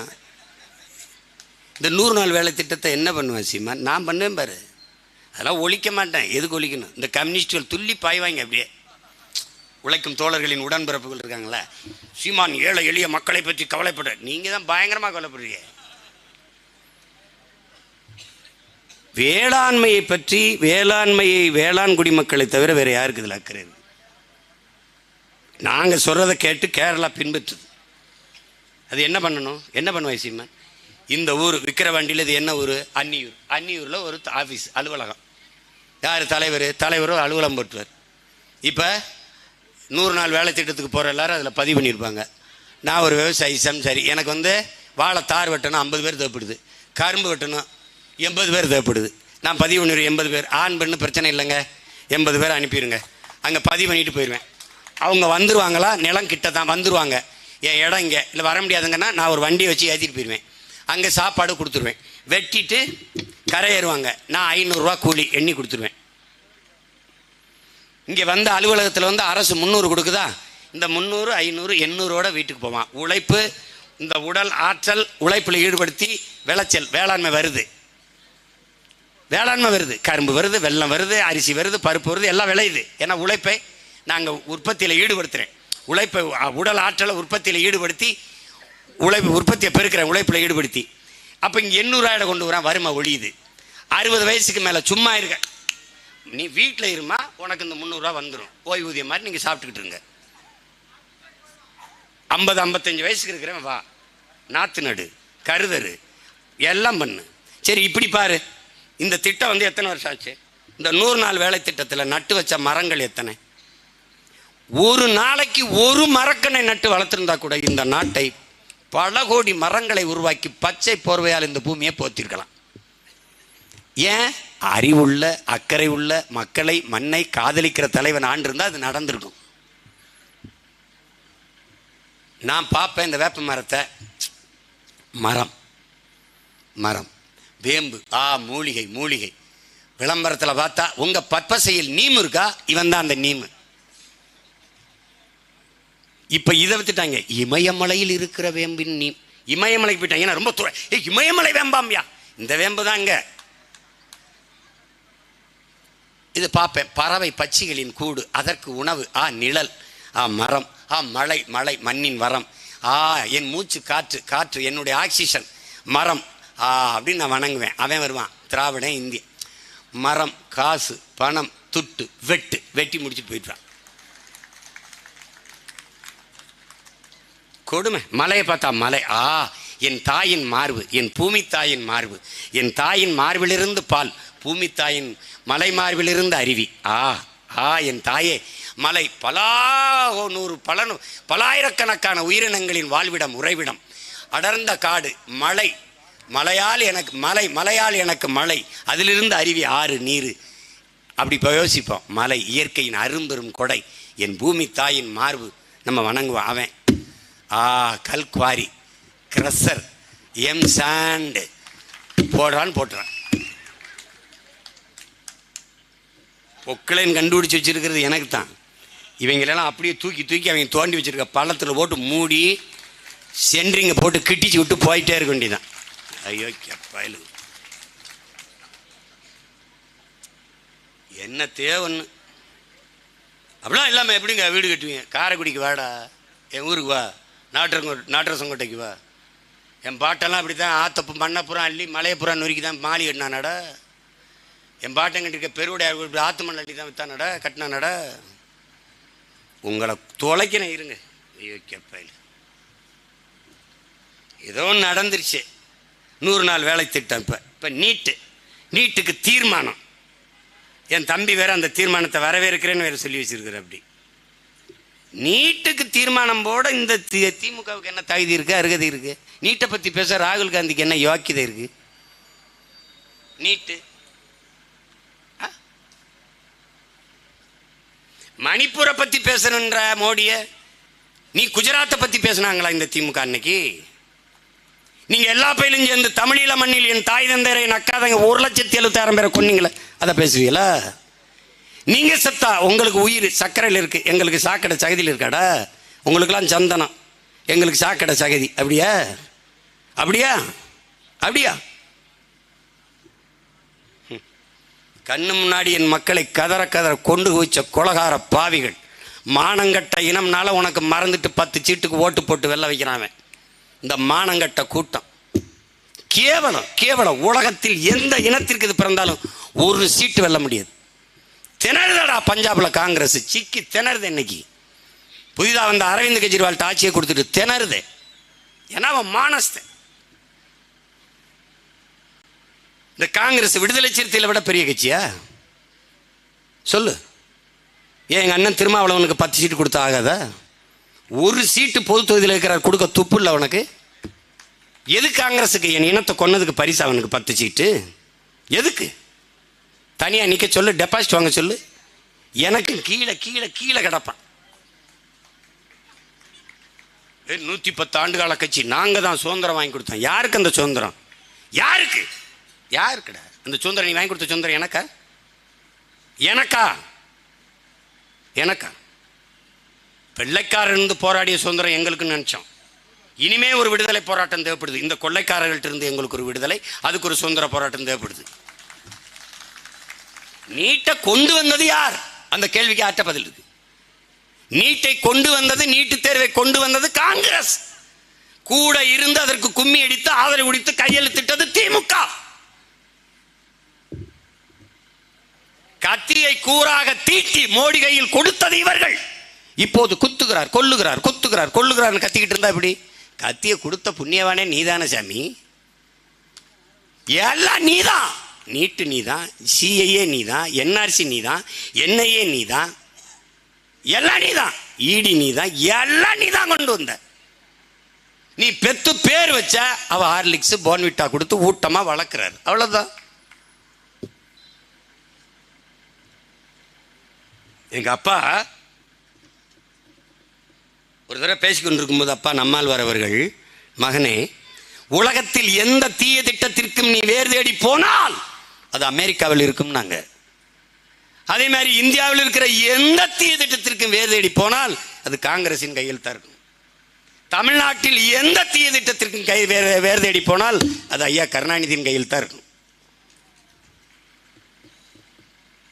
இவங்களுக்கு தெரியாம வந்துருச்சா அணுவில், இவங்களுக்கு தெரியாம வந்துருச்சா ஸ்டெர்லைட்டு, இவங்களுக்கு தெரியாம வந்துருச்சா மீத்தேன் சொல்லு. எங்க ஐயா டிஆர் பாலு பெருமையா பேட்டியில் சொன்னது இருக்கு. நானும் எங்க அண்ணன் பழனி மாணிக்கம் தான் இந்த மீத்தேன் திட்டத்தை, இந்த பயோகேஸ் எடுக்கிற திட்டத்தை கொண்டு வந்தோம் என்று பெருமையா பேட்டி கொடுத்தது இருக்கு. அது மக்கள் கொந்தளிச்சவனா ஐயா ஸ்டாலின் துணை முதல்வராக இருக்கும்போது கையெழுத்து போட்டார். எல்லாம் கொந்தளிச்சவனா நான் தெரியாம போட்டேன்ட்டார். அப்ப நம்ம என்ன சொல்லுவோம்? அப்படியே தெரியாம அன்னாரி வேலையத்தை எனக்கு எழுதி வச்சு ஒரு கையெழுத்து போட்டு விட்டுருங்க. தெரியாம போட்டு விட்டுருங்களே. ஒரு எப்படிப்பட்ட அரசியலில் தொடங்கி, எப்படிப்பட்ட அரசியல்? பெரியார் ஐயாவை எடுத்துக்கிட்டாலும் மானமும் அறிவும் மனிதனுக்கு அழகுங்கிறார். உயர்ந்த சாதி என்று நீ கருதிக்கிறியா? உனக்கு கீழே தாழ்ந்த சாதி எவனும் இல்லைன்னு எண்ணிக்க, பிரச்சனை இல்லைங்கிறார். அவர் முன்வைத்த அரசியல் ஆணுக்கு பெண் சம உரிமை வேணுங்கிறார். கேட்கிறாரு, 2 குழந்தைக்கு மக்கள் தொகை அதிகமாக இருக்கு, பாப்புலேஷன் இன்க்ரீஸ் ஆகிட்டே போகுது. இந்த மால்தஸின் கோட்பாடு, பொருளாதார தந்தை மால்தஸின் கோட்பாடு, நான் பொருளாதாரம் படித்தேன். அவர் என்ன சொல்றாருன்னா, ப்ரொடக்ஷனும் பாப்புலேஷனும் சம விகிதத்தில் முன்னேறணும், உற்பத்தியும் மக்கள் தொகையும். உற்பத்தி குறைவாக இருந்து மக்கள் தொகை அதிகரித்தா அந்த நாடு பற்றாக்குறையில், ஸ்கேர்சிட்டியில் தான் போய் நிற்கும். அதான் இங்கே பிரச்சனை. இங்கே மக்கள் தொகை ஏறிக்கிட்டே போகுது, உற்பத்தி குறைஞ்சிக்கிட்டே போகுது, ப்ரொடக்ஷன் கம்மியாகிட்டு இருக்குது. அப்போ மக்கள் தொகையை கட்டுப்படுத்தணும், பிறப்பின் விகிதத்தை கட்டுப்படுத்தணும். அப்போ குடும்ப கட்டுப்பாடு அப்படின்னு ஒன்று கொண்டு வர சொல்கிறார். அதை நேரு எதுக்குறார். நேரு என்ன சொல்கிறாரு, 2மே பெண் குழந்தை ஆயிடுச்சுன்னா கொல்லிவோட புள்ள வேணுமேனு ஒன்று கேட்பாங்களே இந்த நேருன்னு. அப்போ ஒரு காலத்தில் தர்க்கம் நடக்குது. அங்கே இருக்கிற பெரியவங்கெல்லாம் சொல்கிறாரு, அப்போ ஆண் குழந்தை ஒன்று வேணும்னு சொல்லுவானே, கொல்லிவோட புள்ள வேணும்னு. இப்போ பெரியாருக்கு பொம்பளை கொல்லி போட்டால் புணம் வேகாதான்னு கேட்குற. அப்படி அவர் முன்வைத்த அரசியல். அது என்ன பாரு, இந்த ஃபேமிலி பிளானிங், இந்த 20 திட்டத்தில் இந்த குடும்ப கட்டுப்பாடை இந்தியாவிலே ஒரே ஒரு மாநிலம் தான் கடைப்பிடிச்சது. காரணம் இந்த திராவிடங்க பிறப்பின் விகிதத்தை கட்டுப்படுத்திட்டாங்க. இப்போ சுத்தமாக கட்டுப்படுத்த தம்பி மேன் சொல்ற மாதிரி டாஸ்மார்க்கை திறந்து விட்டு, நம்ம சின்ன பிள்ளையா படிச்சுக்கிட்டு இருக்கும்போது 5-6 குழந்தை 6-7 குழந்தை பிறக்கும்போது பிறப்பினத்தை கட்டுப்படுத்த ஆசிரியர்களை பயன்படுத்தி 20 திட்டத்தின் மூலம் முக்கோணத்தை போட்டு நாம் இருவர் நமக்கு இருவர் எல்லா பள்ளிக்கூட சோர்லையும் இருக்கும். நீங்கள் பார்த்தா இருக்கும். வீடு வீடுக்கு வந்து நம்ம தந்தை தாய்கிட்டலாம் பேசி 2 குழந்தைகளுக்கு மேனான்னு குடும்ப கட்டுப்பாடு பண்ணாங்க. அந்த ஆசிரியர்களுக்கு ஊக்கத்தொகை கொடுத்தாங்க. இது அப்போ பிறப்பின் விகிதத்தை கட்டுப்படுத்த. கொஞ்ச நாள் கழித்து நாம் இருவர் நமக்கு ஒருவர், அது பேருந்துல விளம்பரம் வந்துச்சு. கொஞ்ச நாள் கழித்து நாம் இருவர் நமக்கு இதுக்கு இன்னொருவர் அப்படின்னு விளம்பரம் வந்துடுச்சு. இப்போ சரக்கு அடிச்சு கால் நூற்றாண்டா என்ன ஆயிடுச்சுன்னா 22 ஆண்டுகளுக்கு மேலே இருக்குது இந்த டாஸ்மார்க்கு. இப்போ என்ன ஆயிடுச்சுன்னா அவனுக்கு உயிரணுக்கள் குறைஞ்சி ஒரு உயிரை உருவாக்குற திறனற்று போனதுனால தெருவுக்கு தெரு செயற்கை கருத்தரிப்பு மையங்கள் வந்துருச்சு. 25 ஆண்டு தான் இருக்கு, கால் நூற்றாண்டில் முழுக்க முடிஞ்சிருச்சு. இப்போ இதை பற்றி எந்த கவலையும் இவர்களுக்கு கிடையாது. அதிகமாக பிறப்பின் விகிதத்தை கட்டுப்படுத்தி மக்கள் தொகையை குறைத்த ஒரு மாநிலம் இருக்குன்னா தமிழ்நாடு தான். முடிஞ்சு. ஐயா, நான் இறை நம்பிக்கை அற்றவன், ஐயா பெரியார் சொல்கிறாங்க. நான் சிவனை வழிபடுவதில்லை, ஆனால் நீங்கள் வழிபடுகிறீங்க. அந்த சிவனை தன் உடலில் பாதியை தன் துணைக்கு பார்வதிக்கு சக்திக்கு கொடுத்து விட்டு அர்த்தநாரீஸ்வரர் என்று சரிபாதி தன் உடலில் பாதியை கொடுத்து நிற்கும்போது நீ இதேண்டா 50 விழுக்காடு பெண்களுக்கு இடஒதுக்கீடு கொடுக்க யோசிக்கிற? வணங்காத நானே சொல்கிறேன் பெண்களுக்கு கொடுன்னு. உன் கடவுளே கொடுத்துருக்கான், நீ கொடுறாங்கிறேன், அவனை கும்புற நீ கொடுக்க மறுக்கிறியங்கிறார். இந்த கோட்பாட்டை நம்ம ஏற்கிறோம். அதே இதில் நல்லா கவனிங்க, பெண்களுக்கு இடஒதுக்கீடு கொடுங்கள் என்று நான் சொல்வதை நீங்கள் கட்டிய மனைவியை மனதில் வைத்து சிந்தித்தீர்கள் என்றால் உங்களுக்கு வெறுப்பாக இருக்கும். உங்களை பெற்ற தாய், உங்கள் உடன் பிறந்த அக்கா தங்கைகளை நினைவில் கொண்டீர்கள் என்றால் நான் கேட்பது சரி என்று படுங்கிறார். நான் என் தங்கச்சிக்கு தான் கொடுக்குறேன். 50 விழுக்காடு பெண்களுக்கு தேர்தலில் நிற்க இடம், கல்வி, வேலைவாய்ப்பு, அரசியல், அதிகாரம் அனைத்திலும் 50 இடம், 50 விழுக்காடு. அதுதான் பிரபாகரன் பிள்ளைகளின் பெருங்கனவு. இன்னைக்கு கொடுத்துருக்கோம்னா இது பெருமைக்கு அல்ல, எங்கள் பிறவி கடமை, அதை செய்கிறோம். நான் என் தங்கைக்கு கொடுக்குறேன், என் அக்காவை கொடுக்குறேன், என் அம்மாவை கொடுக்குறேன், என் சின்னம்மாவை கொடுக்குறேன். அந்த பெருமிதம் உங்களுக்கு இருக்கணும். அது அவர் முன்வைத்த அரசியல். பேரறிஞர் அண்ணா அவர்கள் ஏழையின் சிரிப்பில் இறைவனை காண்போம்னர். ஏன் இதுவரை நீ இறைவனை காணல? ஏன்னா எந்த ஏழையும் சிரிக்கல. ஏழை சிரிச்சா தானே இறைவனை காண முடியும். அவர் முன்வைத்த அரசியல். ஒன்று அண்ணா அவர்கள் பேசுகிறாங்க பாரு, இங்க பாருங்க, ஆங்கிலம் ஒரு தொடர்பு மொழியா இருக்கு. அந்தந்த மாநில மொழி ஆட்சி மொழியா இருக்கணும். ஆங்கிலம் ஒரு கெடுவாய்ப்பா வெள்ளக்காரன் ஆண்டதுனால ஒரு தொடர்பு மொழியா ஆங்கிலத்தை வச்சுக்கலாம். ஆனால் இவர்கள் இந்தியை கொண்டு வரணும்னு நினைக்கிறாங்க. அப்ப பேரறிஞர் அண்ணா அவர்கள் பேசியது, ஒரு வாசல் இருக்கு, தலைவாசல், அதிலே எல்லோரும் போகலாம் வரலாம். மாடு இதில் வந்துடும், பசுமாடு. சின்னதாக இங்கே ஒரு கதவு இருக்கணுங்கிறான். எதுக்குன்னு கேட்டால் கண்ணுக்குட்டி வர்றதுக்குண்ணா. மாடு வந்த பிறகு அந்த வழியில் கண்ணுக்குட்டி வராதான்னு கேட்குறாரு. அதுக்கு எதுக்கு இன்னொரு கதவை போடுற? பாராளுமன்றத்தில் நாடாளுமன்றத்தில் இந்தி இங்கிலீஷில் பேசுகிறாரு அழகா.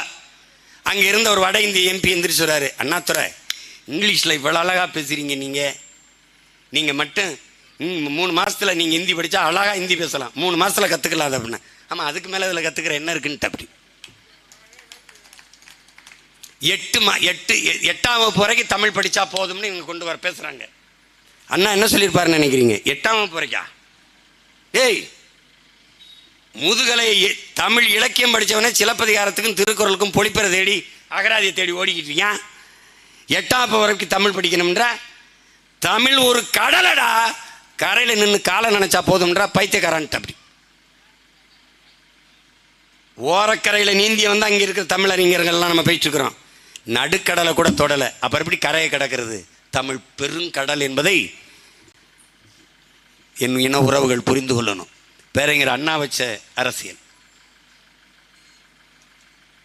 சாராயத்தை வித்து வருகிற காசு குஷ்டரோகி கையில் இருக்கிற வெண்ணைக்கு சமம்னாரு. ஆனால் இவர்கள், அவர் பெயரை சொல்லி ஆட்சி நடத்துகிற இவர்கள் எப்படிப்பட்ட இழிவான அரசியல் பாரு.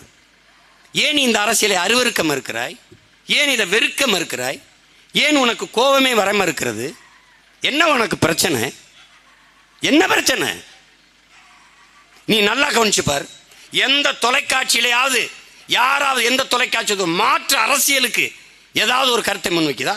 இவர்கள் வைக்கிற கோட்பாடு மாற்றத்தை நோக்கி இந்த பிள்ளைகள் விரைகிறார்கள். இவர்களை ஆதரியுங்கள், இவர்களுக்கு வாக்கு, யாருமே பேச மாட்டார்கள். இப்போது தெரியாத விக்கிரவாண்டியில் திமுக என்ன செய்தென்று யாராவது பேசுவாங்களா? பேச மாட்டார்கள், பேச மாட்டார்கள். நல்ல அரசியலே உருவாகக்கூடாது என்று ஒரு முடிவு எடுத்திருக்காரு. கிறிஸ்தவ இஸ்லாமிய பெருமக்கள் நல்லா கவனிங்க, இங்க பாருங்க, அநீதிக்கு எதிராக ஒரு புரட்சி தீயை பற்ற வைக்கவே நான் இந்த பூமிக்கு வந்தேங்கிறார் இயேசுபிரான்.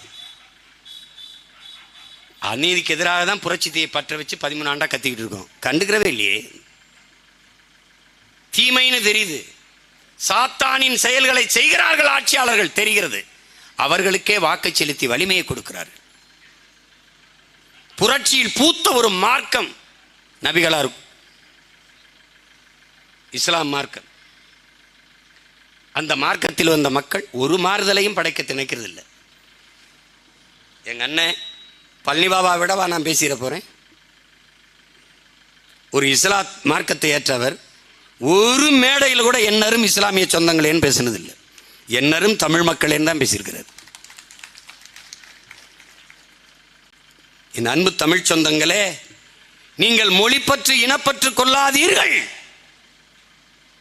இன வெறி கொள்ளுங்கள், அப்போதுதான் நீங்கள் ஆள்வீர்கள், இல்லை என்றால் ஆளப்படுவீர்கள் என்கிறார். எவ்வளவு பொதிச்சுட்டு போனார்? ஒன்றும் இல்லை, ஒரு மாறுதலும் இல்லை. திரும்ப திரும்ப இந்த இஸ்லாமிய கிறிஸ்தவ மக்களின் 15 விழுக்காடு அந்த வாக்கில் திமுக மஞ்ச குளிச்சிட்டு, அதுக்கப்புறம் தாழ்த்தப்பட்ட மக்கள் ஆதி தமிழ் குடிகளின் வாக்கு 23 விழுக்காடு, இந்த 2 வாக்கில் தான் மஞ்ச குளிக்குது. நீங்கள் விழிப்புணர்வற்று மாறுதலான மாற்று அரசியலுக்கு விரையவில்லை என்றால் இந்த நாட்டை எவரும் காப்பாற்ற முடியாது, எவரும் காப்பாற்ற முடியாது.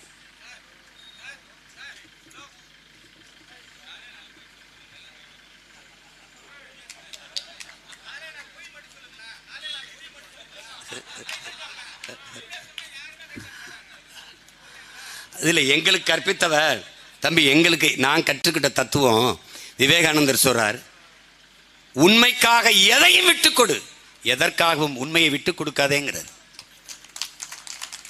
அது எங்க தாத்தா தெய்வ திருமகன் முத்துராமலிங்க தேவர் அவர்கள், உண்மையை பேசு, அதை உறக்க பேசு, இறுதி வரை பேசு, அதையே உறுதியாக பேசு, நீ தாண்டா உண்மையான வீரன்கிறது. அதனால உண்மையை பேசுவோம். இதனால நாங்கள் தோற்று போகவில்லை, நாங்கள் தேர்தலில் தோற்று இருக்கிறோம், ஆனாலும் வென்றவர்கள். ஏன்? கொண்ட கொள்கையில் உறுதியாக நின்றவர்கள். இவர்கள் வெறும் தேர்தலில் மட்டும் வென்றவர்கள், ஆனால் தோற்று போனவர்கள். எப்படி? நீட்டுக்கு எதிரான தீர்மானம் போட்டிருக்கிறார்கள், என்ன நடக்கும்? நீட்டுக்கு எதிராக வாங்கிய 50 லட்சம் கையெழுத்து எங்கே? அனைத்து சாதியும் அர்ச்சகராகலாம் என்று போட்ட சட்டம் எங்கே? தோற்று போனார்கள், செயல்படுத்த முடியவில்லை. ஸ்டெர்லைட் துப்பாக்கி சூடு அருணா ஜெகதீசன் அம்மா அவர்களின் தலைமையிலே போட்ட அந்த விசாரணை கமிஷன், அதிலே 3 மணி நேரம் நின்று விளக்கம் கொடுத்த ஒரே அரசியல் கட்சியின் தலைவன் நான் மட்டும்தான். அறிக்கை தாக்கல் செய்தார்கள், நடவடிக்கை எங்கே? ஒன்றுமில்லை. துப்பாக்கி சூடில் ஈடுபட்ட அத்தனை அதிகாரிக்கும் பணி உயர்வு, பணி இடமாற்றம். தோற்று போனவர்கள் அவர்கள், தேர்தலில் மட்டும் வென்றிருக்கிறார்கள். நாங்கள் தேர்தலில் தோற்றிருக்கிறோம், கொன்ற கொள்கையில் உறுதியாக நின்று வென்றிருக்கிறோம். விடுதலை பெற்ற இந்தியாவிலே அதன் விடுதலைக்கு போராடிய பண்டிட் ஜவஹர்லால் நேரு அவர்கள் முன்வைத்த முழக்கம், என் அன்பு சொந்தங்களே, என் அருமை தம்பி தங்கைகளே, என்றாவது ஒரு நாள் தோற்க போகிற ஒரு கோட்பாட்டை ஏற்று அதன் வெற்றிக்காக இன்று நான் போராடுவதை விட, என்றாவது ஒரு நாள் வெல்லப் போகிற ஒரு கோட்பாட்டை ஏற்று அதற்காக போராடி தோற்று போவதையே நான் மேன்மையாக கருதுகிறேன். லெனின் சொன்னதான், அன்னை கூட சொன்னேன்.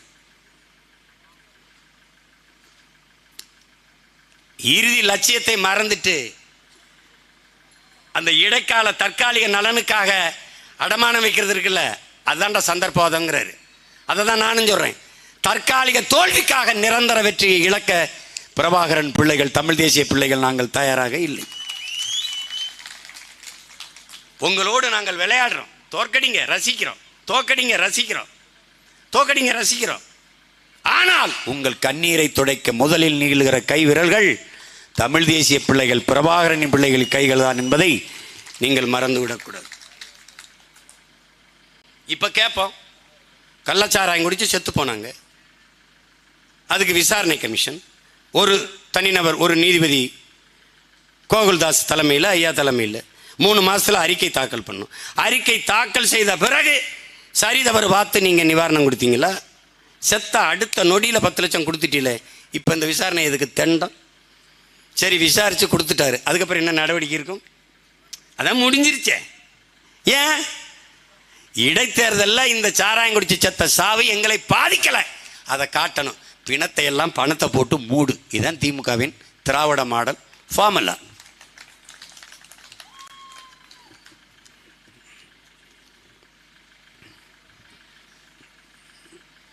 பார்த்துக்கிட்டே இருக்கு. இவங்க வச்சிருக்க காசெல்லாம் ஒரு நாள் கரையான் தின்ட்டு போதா இல்லையான்னு மட்டும் பாரு.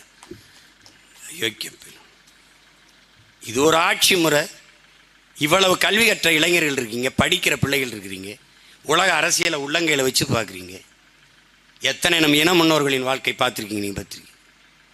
பிறப்பின் அடிப்படையில் பேதம் கற்பிக்கிற வர்ணாசிரம கோட்பாடு, உயர்ந்தவன் தாழ்ந்தவன் என்று மானுட பிறப்பிலே பாகுபாடு பாராட்டுகிற இந்த வர்ணாசிரம கோட்பாட்டுக்கு மாற்றாக ஒரு புதிய கோட்பாட்டை உருவாக்காதவரை உனக்கு விடுதலை இல்லை என்று நம்முடைய பாட்டனார் அயோத்திதாசரும் நம்முடைய தாத்தா ரெட்டமலை சீனிவாசனும் நமக்கு கற்பித்திருக்கிறார்கள் என்பதை நீ மறந்து விடாது. முதல்ல உளவியல் நிமிர்வு உனக்கு தேவைப்படுது. உன்னால் முடியாதுங்கிற எண்ணத்தை கைவிடு. என்னால் முடியாதது எவராலும் முடியாது, உலகில் எவராலும் முடியாதது என்னால் முடியும் என்கிற பெருமிதம், திமிரு உனக்கு இருக்கணும். ஆனால் அம்பேத்கர் கற்பித்ததை நல்லா கமிச்சுக்க. நீ யாருக்கோ உழைக்கிறாய் என்கிற எண்ணத்தை கைவிடு. யாருக்கோ வேலை செய்யறோம், யாரு அதை கைவிடுறாங்கிற கைவிடு. நீ பிறந்த பெருமை மிக்க சமூகத்திற்காக உழைக்கிறாய் என்கிற பெருமிதமும் திமிரும் கொண்டு நில். நீ என்ன நோக்கத்தை கொண்டிருக்கிறாயோ அதில் அசைக்க முடியாத அழுத்தமான நம்பிக்கை கொண்டு இருக்கிறார். இந்த நாம் தமிழர் கட்சியெல்லாம் வெல்லுமா? அது ஓட்டு போட்டா ஜெயிக்குமா? கைவிடுறா. வெல்லும். அசைக்க முடியாத அழுத்தமான நம்பிக்கை கொள்றா, வெல்லும்டா. 2016 4.5 லட்சம், இன்னைக்கு 36 லட்சம். நீங்க 13 ஆண்டுங்கிறீங்க. முதல் 5 ஆண்டுல நாங்க போட்டியே போடலை. முதல் 5 ஆண்டுல போட்டியே போடல. 2016 தான் தேர்தலுக்கே வந்தோம். 16 24 இவ்வளவுதான் நம்ம கணக்கு. இவ்வளவுதான். இனிமேதான் ஆட்டம் ஆரம்பிக்குது. இது பூரா ட்ரைனிங், பயிற்சி ஆட்டம். இதெல்லாம் warm up match, show match. இனிமேதான் ஆட்டம், இனிமேதான் ஆட்டம். நம்பிக்கையோடு இருங்க, வெல்ல முடியும். நம்மை தவிர இந்த மக்களுக்கு வழியே கிடையாது. ஏன்னா நம்மளை மாறி பேரன்பு கொண்டு காதலிக்க யாரும் கிடையாது. எனக்கு தெரியும் மரங்களை எப்படி நட்டு வளர்க்கணும், கல்வியை எப்படி என் மக்களுக்கு கொடுக்கணும், தண்ணீரை எப்படி கொண்டு வந்து சேர்க்கணும், மருத்துவத்தை எப்படி கொடுக்கணும், பசி இல்லாமல் எப்படி என் நாட்டை மாற்றணும் எனக்கு தெரியும். ஏன்னா எங்கள் தலைவன் எங்களுக்கு கற்பித்தது அப்படி. நீ ஒன்றும் செய்வேனா, ஒத்த ஓட்டை போட்டு வீட்டில் நிம்மதியாக போடு, நாட்டை மகன்கிட்ட கொடு, நான் பார்த்துக்கிறேன் இந்த நாட்டை, கவலையே படாது. வேலை இல்லைன்னு என் பிள்ளைகள் எவனும் சொல்லக்கூடாது. பசிங்கிற வார்த்தை இருக்கக்கூடாது. ஏழ்மை வறுமையை ஒழிக்கணும். தன்மானத்தோடு கல்வி, கல்விக்கேற்ற வேலை, வேலைக்கேற்ற சம்பளம், அதை கொண்டு வாழ்கிற பெருமைமிக்க வாழ்வு, அதுதான் உங்கள் பிள்ளைகள் எங்களின் கனவு. படிக்கலை, அதுக்கு வேலை இருக்கு. படிக்கவே பிடிக்கல, அதுக்கு வேலை இருக்கு. ஊர் சுற்றி பாரும்ப. இது கொடைக்கானல். கொடைக்கானல் என்னென்ன இடம் இருக்கு, அழகா இருக்கு, படம் எடுத்துட்டு வா. ஊட்டிக்கு போ, ஏற்காடு போ, அங்கே போ. சுற்றுலாத்தலங்கள், வழிபாட்டு தலங்கள் எல்லாத்தையும் எடுத்து வச்சுக்கோ. வெளிநாட்டிலிருந்து வருவான், அவனுக்கு நீ தான் டூரிஸ்ட் கைடு. மாதம் 1 லட்சம் சம்பளம், சுற்றி சுற்றி காட்டு. போ. படிக்கலைன்னா என்ன? போ. பிடிச்சதை செய்டா, பிடிச்சதை செய்டா, அவ்வளோதான்டா. உனக்கு பிடிச்சதை செய், அதுதான் கல்வி. நான் படித்தது என்ன? எல்லாரும் நான் தமிழ் இலக்கியம் படிச்சிருக்கேன்னு நினச்சிருக்காங்க. நான் பொருளாதாரம் படித்தவன்.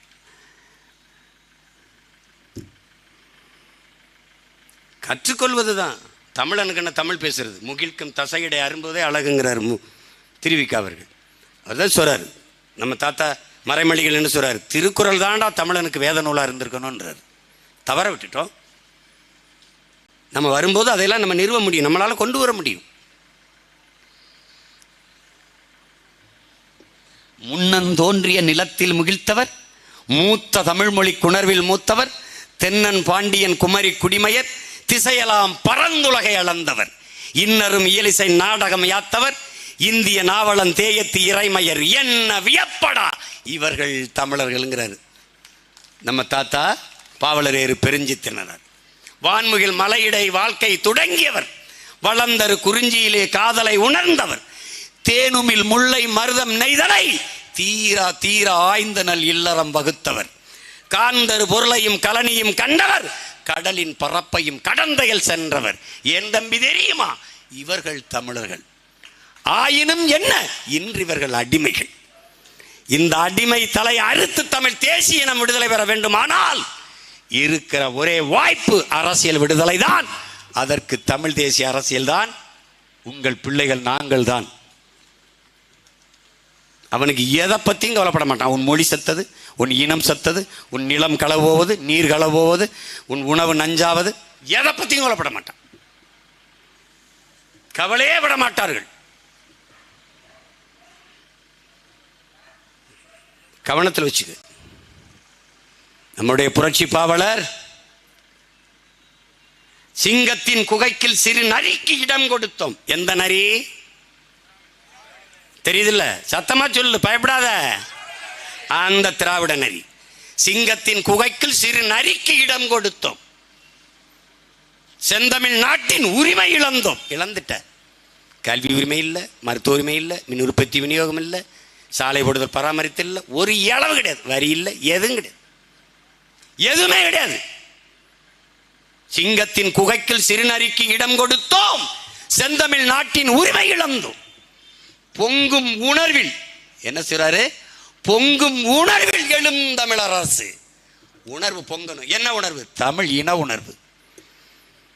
பொங்கும் உணர்வில் எழும் தமிழ் அரசு போர் தொடங்கிட்டு கொட்டடா முரசுங்கிறார்.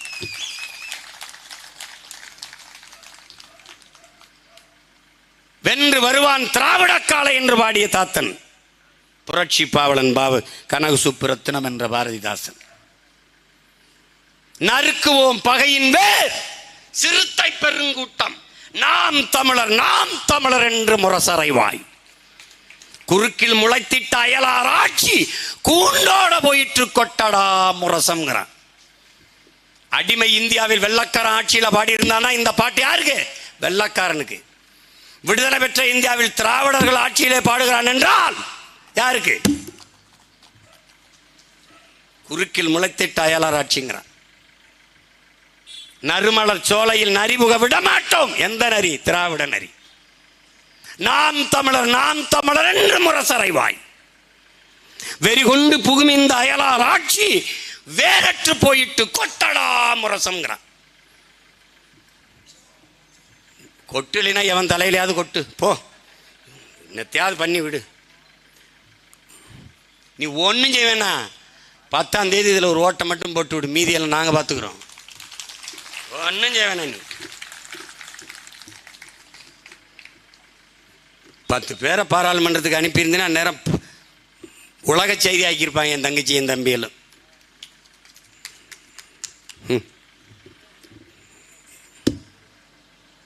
என்ன தேவனை பண்ணிட்டீங்க. எங்களுக்கு ஓட நடக்க உடம்புல தெம்பு இருக்கும்போதே அதிகாரத்தை கொடுத்துருங்க. சக்கரை நாற்காலியில் போகும்போது தந்து ஒன்றும் பயனில்லை. ஓட நடக்க உடம்புல தெம்பு இருக்கும்போது பிள்ளைகள்கிட்ட கொடுத்துருங்க, சரி பண்ணிடுறோம். ஆனால் நாங்கள் ஆட்சி செய்து காட்டிடுவோம். நாங்கள் செத்து போனாலும் எங்கள் பிள்ளைகள் பிடிச்சிக்கிறோம். இப்படி தாண்டா ஆட்சி செய்யணும்னு. இல்லைன்னு வச்சுக்கிறோங்க, இந்த திமுக ஆட்சி இந்த மாடல் இருக்குல்ல, இதுதான். தேர்தல்னா காசு கொடுக்கணும், சாராயம் கொடுக்கணும், சாப்பாடு போடணும், பட்டியில் அடைக்கணும், 3 மணியில் உட்கார வச்சு போகும்போது 200 ரூபா கையில் கொடுக்கணும், சாப்பாடு கொடுத்துடணும். இப்படி ஆகிப்போச்சு என் இன மக்கள். இவ்வளவு கொடுமை. பக்கத்தில் ஒரு தீவில் உயிரை கொடுத்து போராடிட்டான். மான உணர்வு இன உணர்வு இருந்த தமிழனெல்லாம் செத்து போயிட்டான். என்ன ஆயிடுச்சு உனக்கு? என்ன ஆயிடுச்சு உனக்கு? என்ன பெருமை இல்லை உனக்கு? என்ன இல்லை சொல்லு.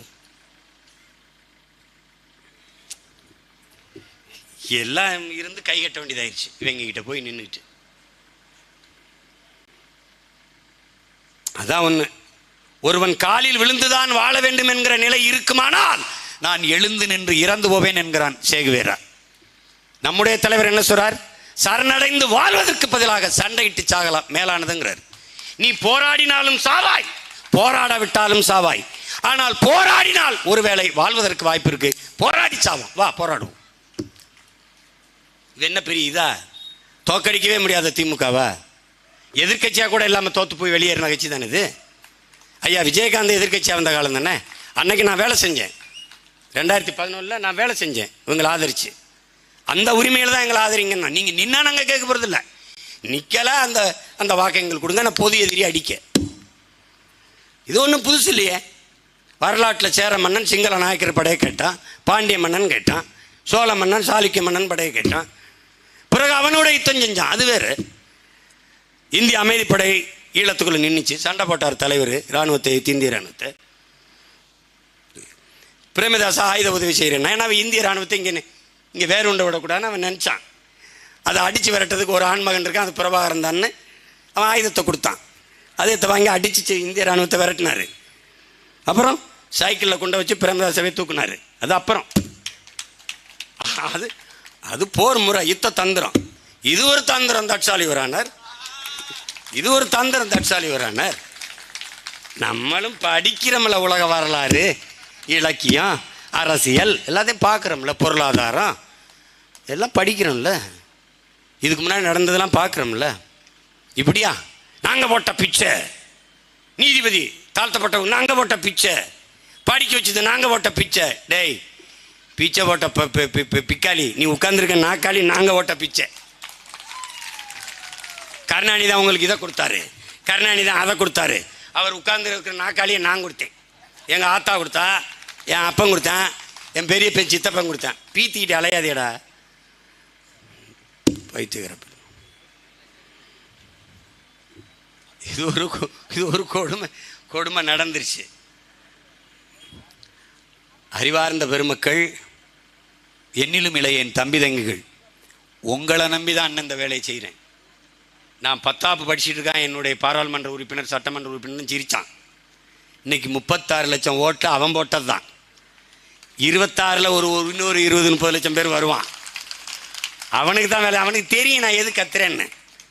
அவனுக்கு நல்ல காற்று வேணும், நல்ல தண்ணி வேணும், படித்த வேலை வேணும், அவனுக்கு சாப்பிட நஞ்சில்லாத உணவு வேணும், பயணிக்க பாதை வேணும், தடை இல்லாத மின்சாரம் வேணும், அவனுக்கு இந்த பாலித்தீன் பிளாஸ்டிக் இந்த குப்பை இல்லாத ஒரு நாடு வேணும். அதை அதுக்காக தான் நான் பாடுபடுறேன். அதுக்காக தான் அது தெரியுது. அதனால தான் அவன் என்னை நேசிக்கிறான். என்னோட தமிழ்நாட்டில் ஒரு அரசியல் கட்சியில் அதிக இளைஞர்கள், இளம் பெண்களை கொண்ட கட்சி இருக்குன்னா அது நாம் தமிழர் கட்சி மட்டும்தான். நான் ஒன்றும் ரசிகர்களை சந்திக்கலையே, நான் மக்களை சந்தித்தேன். நான் ஒன்றும் நடித்து புகழ்பெற்ற இயக்குனர், பெரிய தலைவர் மகன்லாம் இல்லை. செத்து போச்சு நீ ஏன்னா என் கண் முன்னாடி. பிண குவியலுக்கு இடையில் ரத்த வாடையிலிருந்து வெளியில் வந்தேன். கத்துனேன், கதறினேன். கருணாநிதி தொடர்ச்சியாக என் குரலை நெருக்கி ஜெயிலில் போட்டு போட்டு போட்டு போட்டு எப்படி 18 வயது என் தலைவனுடைய படத்தை போட்டு சிங்கள அரசு இவரை இவரை இவரை அடையாளம் கண்டு இவரை இருக்கிற இடத்தை காட்டி சொன்னால், காட்டி கொடுத்தால் 10 லட்சம் தலைக்கு பரிசு வச்சது. அது வரைக்கும் பிரபாகரனா யாருன்னே தெரியாது நாட்டில். 18 வயசு, மீசை கூட சரியாக முளைக்கலை. ஒரு பையன் படத்தை போட்டு இவரை பற்றி தகவல் தெரிவிப்பவர்களுக்கு 10 லட்சம் பரிசு. கள்ளச்சாராயம் குடிச்சில்ல, காட்டி கொடுத்தா 10 லட்சம் பரிசு. நாடு திரும்பி பார்க்குது, யாரா இவன்? சிங்களன் தலைக்கு 10 லட்ச ரூபா பரிசு வச்சு இவன் தாண்டா உங்கள் இனத்தின் தலைவன் அடையாளம் காட்டினான். அதுக்கப்புறம் தான் தமிழர்கள் இவர் யாருன்னு தேடவே ஆரம்பித்தாங்க. அது மாதிரி சினிமாத்துக்கு இந்த ஒரு சின்ன பையனை கூட்டிகிட்டு போய் மண்டைய கல்வி என்னை ஒரு வேலையை செய்ய சொல்லி எங்கள் அண்ணன் அனுப்பும்போது அந்த வேலையை நான் செய்ய ஆரம்பிக்க தொடர்ச்சியாக 1 வருஷத்துக்கு மேலே ஜெயிலில் போட்டு போட்டு போட்டு எனக்கு பின்னாடி வர தம்பி தங்கைகளுக்கு இவன் தாண்டா உனக்கான ஆள்னு அடையாளம் காட்டின பெருந்தகை ஐயா கருணாநிதி. அதுக்கு நான் எப்பவும் நன்றி கடன் பட்டிருக்கேன். ஆனாலும் கடற்கரையில் அந்த சமாதியை வைக்கிறதா எனக்கு நோ ஐடியா, நோ ஐடியா.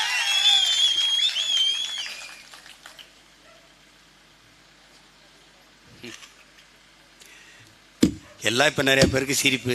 அவர் எதோ பேசிட்டு இருப்பாருங்க, அதெல்லாம் ஆகிறதாங்க நடக்கிறதாங்கன்னு அப்படி தான் நினச்சான். இவன்லாம் ஒரு ஆளான்னு நினச்சான். இப்போ நான் மட்டும்தான் ஒரு ஆளாக தெரியுறேன் அவங்களுக்கு. காந்தி சொல்றாருல, தொடக்கத்தில் உன்னை விமர்சிப்பான், உன்னை உன் மேலே கோவப்படுவான், ஒரு எரிச்சலாக இருக்கும், உன்னை விமர்சிப்பான், கேவலப்படுத்துவான், ஏசுவான், அப்புறம் வெறுப்பான், அப்புறம் உன்னை திட்டுவான், உன்னோட சண்டைக்கு வருவான், நீ ஜெயிச்சிருவாயிடாங்கிறார். இப்போ கோவப்பட்டுக்கிட்டு இருக்கான், 26 சண்டைக்கு வருவான், நான் ஜெயிச்சிருவேன். இதுதான் நடக்கும். ஒன்றும் இல்லை, உங்கள் பிள்ளைகள் மேலே உண்மையிலே உங்களுக்கு பாசம் இருக்குது அப்படின்னா, நீ சோறு விட்ட வேணா, எனக்கு கார் வாங்கி தர வேணா, வீடு தரணும், ஒரு ஓட்டை போட்டு விடு, நாட்டை உன் பிள்ளை எப்படி காப்பாற்றுறான்னு பாரு. புரட்சி எப்போதும் வெல்லும், நாளை நமது வெற்றியை அதை சொல்லும். என் ஆருயிர் தங்கை அபிநயா பொன்னிவளவனுக்கு இந்த ஒளிவாங்கி சின்னத்திலே, மைக் சின்னத்திலே ஓட்டை போட்டு நாட்டை எங்ககிட்ட கொடுங்க. என் தங்கச்சிக்கிட்ட ஒரு சீட்டை கொடுத்தா நாட்டை வந்துருமான்னு கொடுங்க. ஒட்டுமொத்த நாட்டையும் திரும்பி பார்க்க வைப்பா என் தங்கச்சி. என் அன்பு மக்கள், மைக்கு சின்னத்திலே வாக்கு செலுத்தி எளிய பிள்ளைகள், உங்கள் பிள்ளைகள் எங்களை வெற்றி பெற செய்யுங்கள். நன்றி, வணக்கம். நாம் தமிழர்.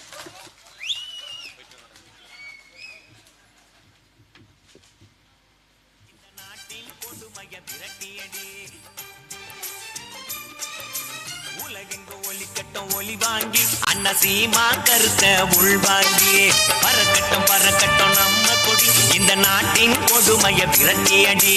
ஒலி வாங்கி கருவி உலகத்தில் பரவி இருக்குது பாருங்க, ஒலி வாங்கி கருவி உலகத்தில் பரவி இருக்குது பாருங்க. மைக்கு இல்லாம மேடை சிறக்காது, ஒலி வாங்கி இல்லாம குரல் ஒலிக்காது. உலகெங்கும் ஒலிக்கட்டும் ஒலி வாங்கி அண்ணா சீமா கருத்த உள்வாங்கி, உலகெங்கும் ஒலிக்கட்டும் ஒலி வாங்கி.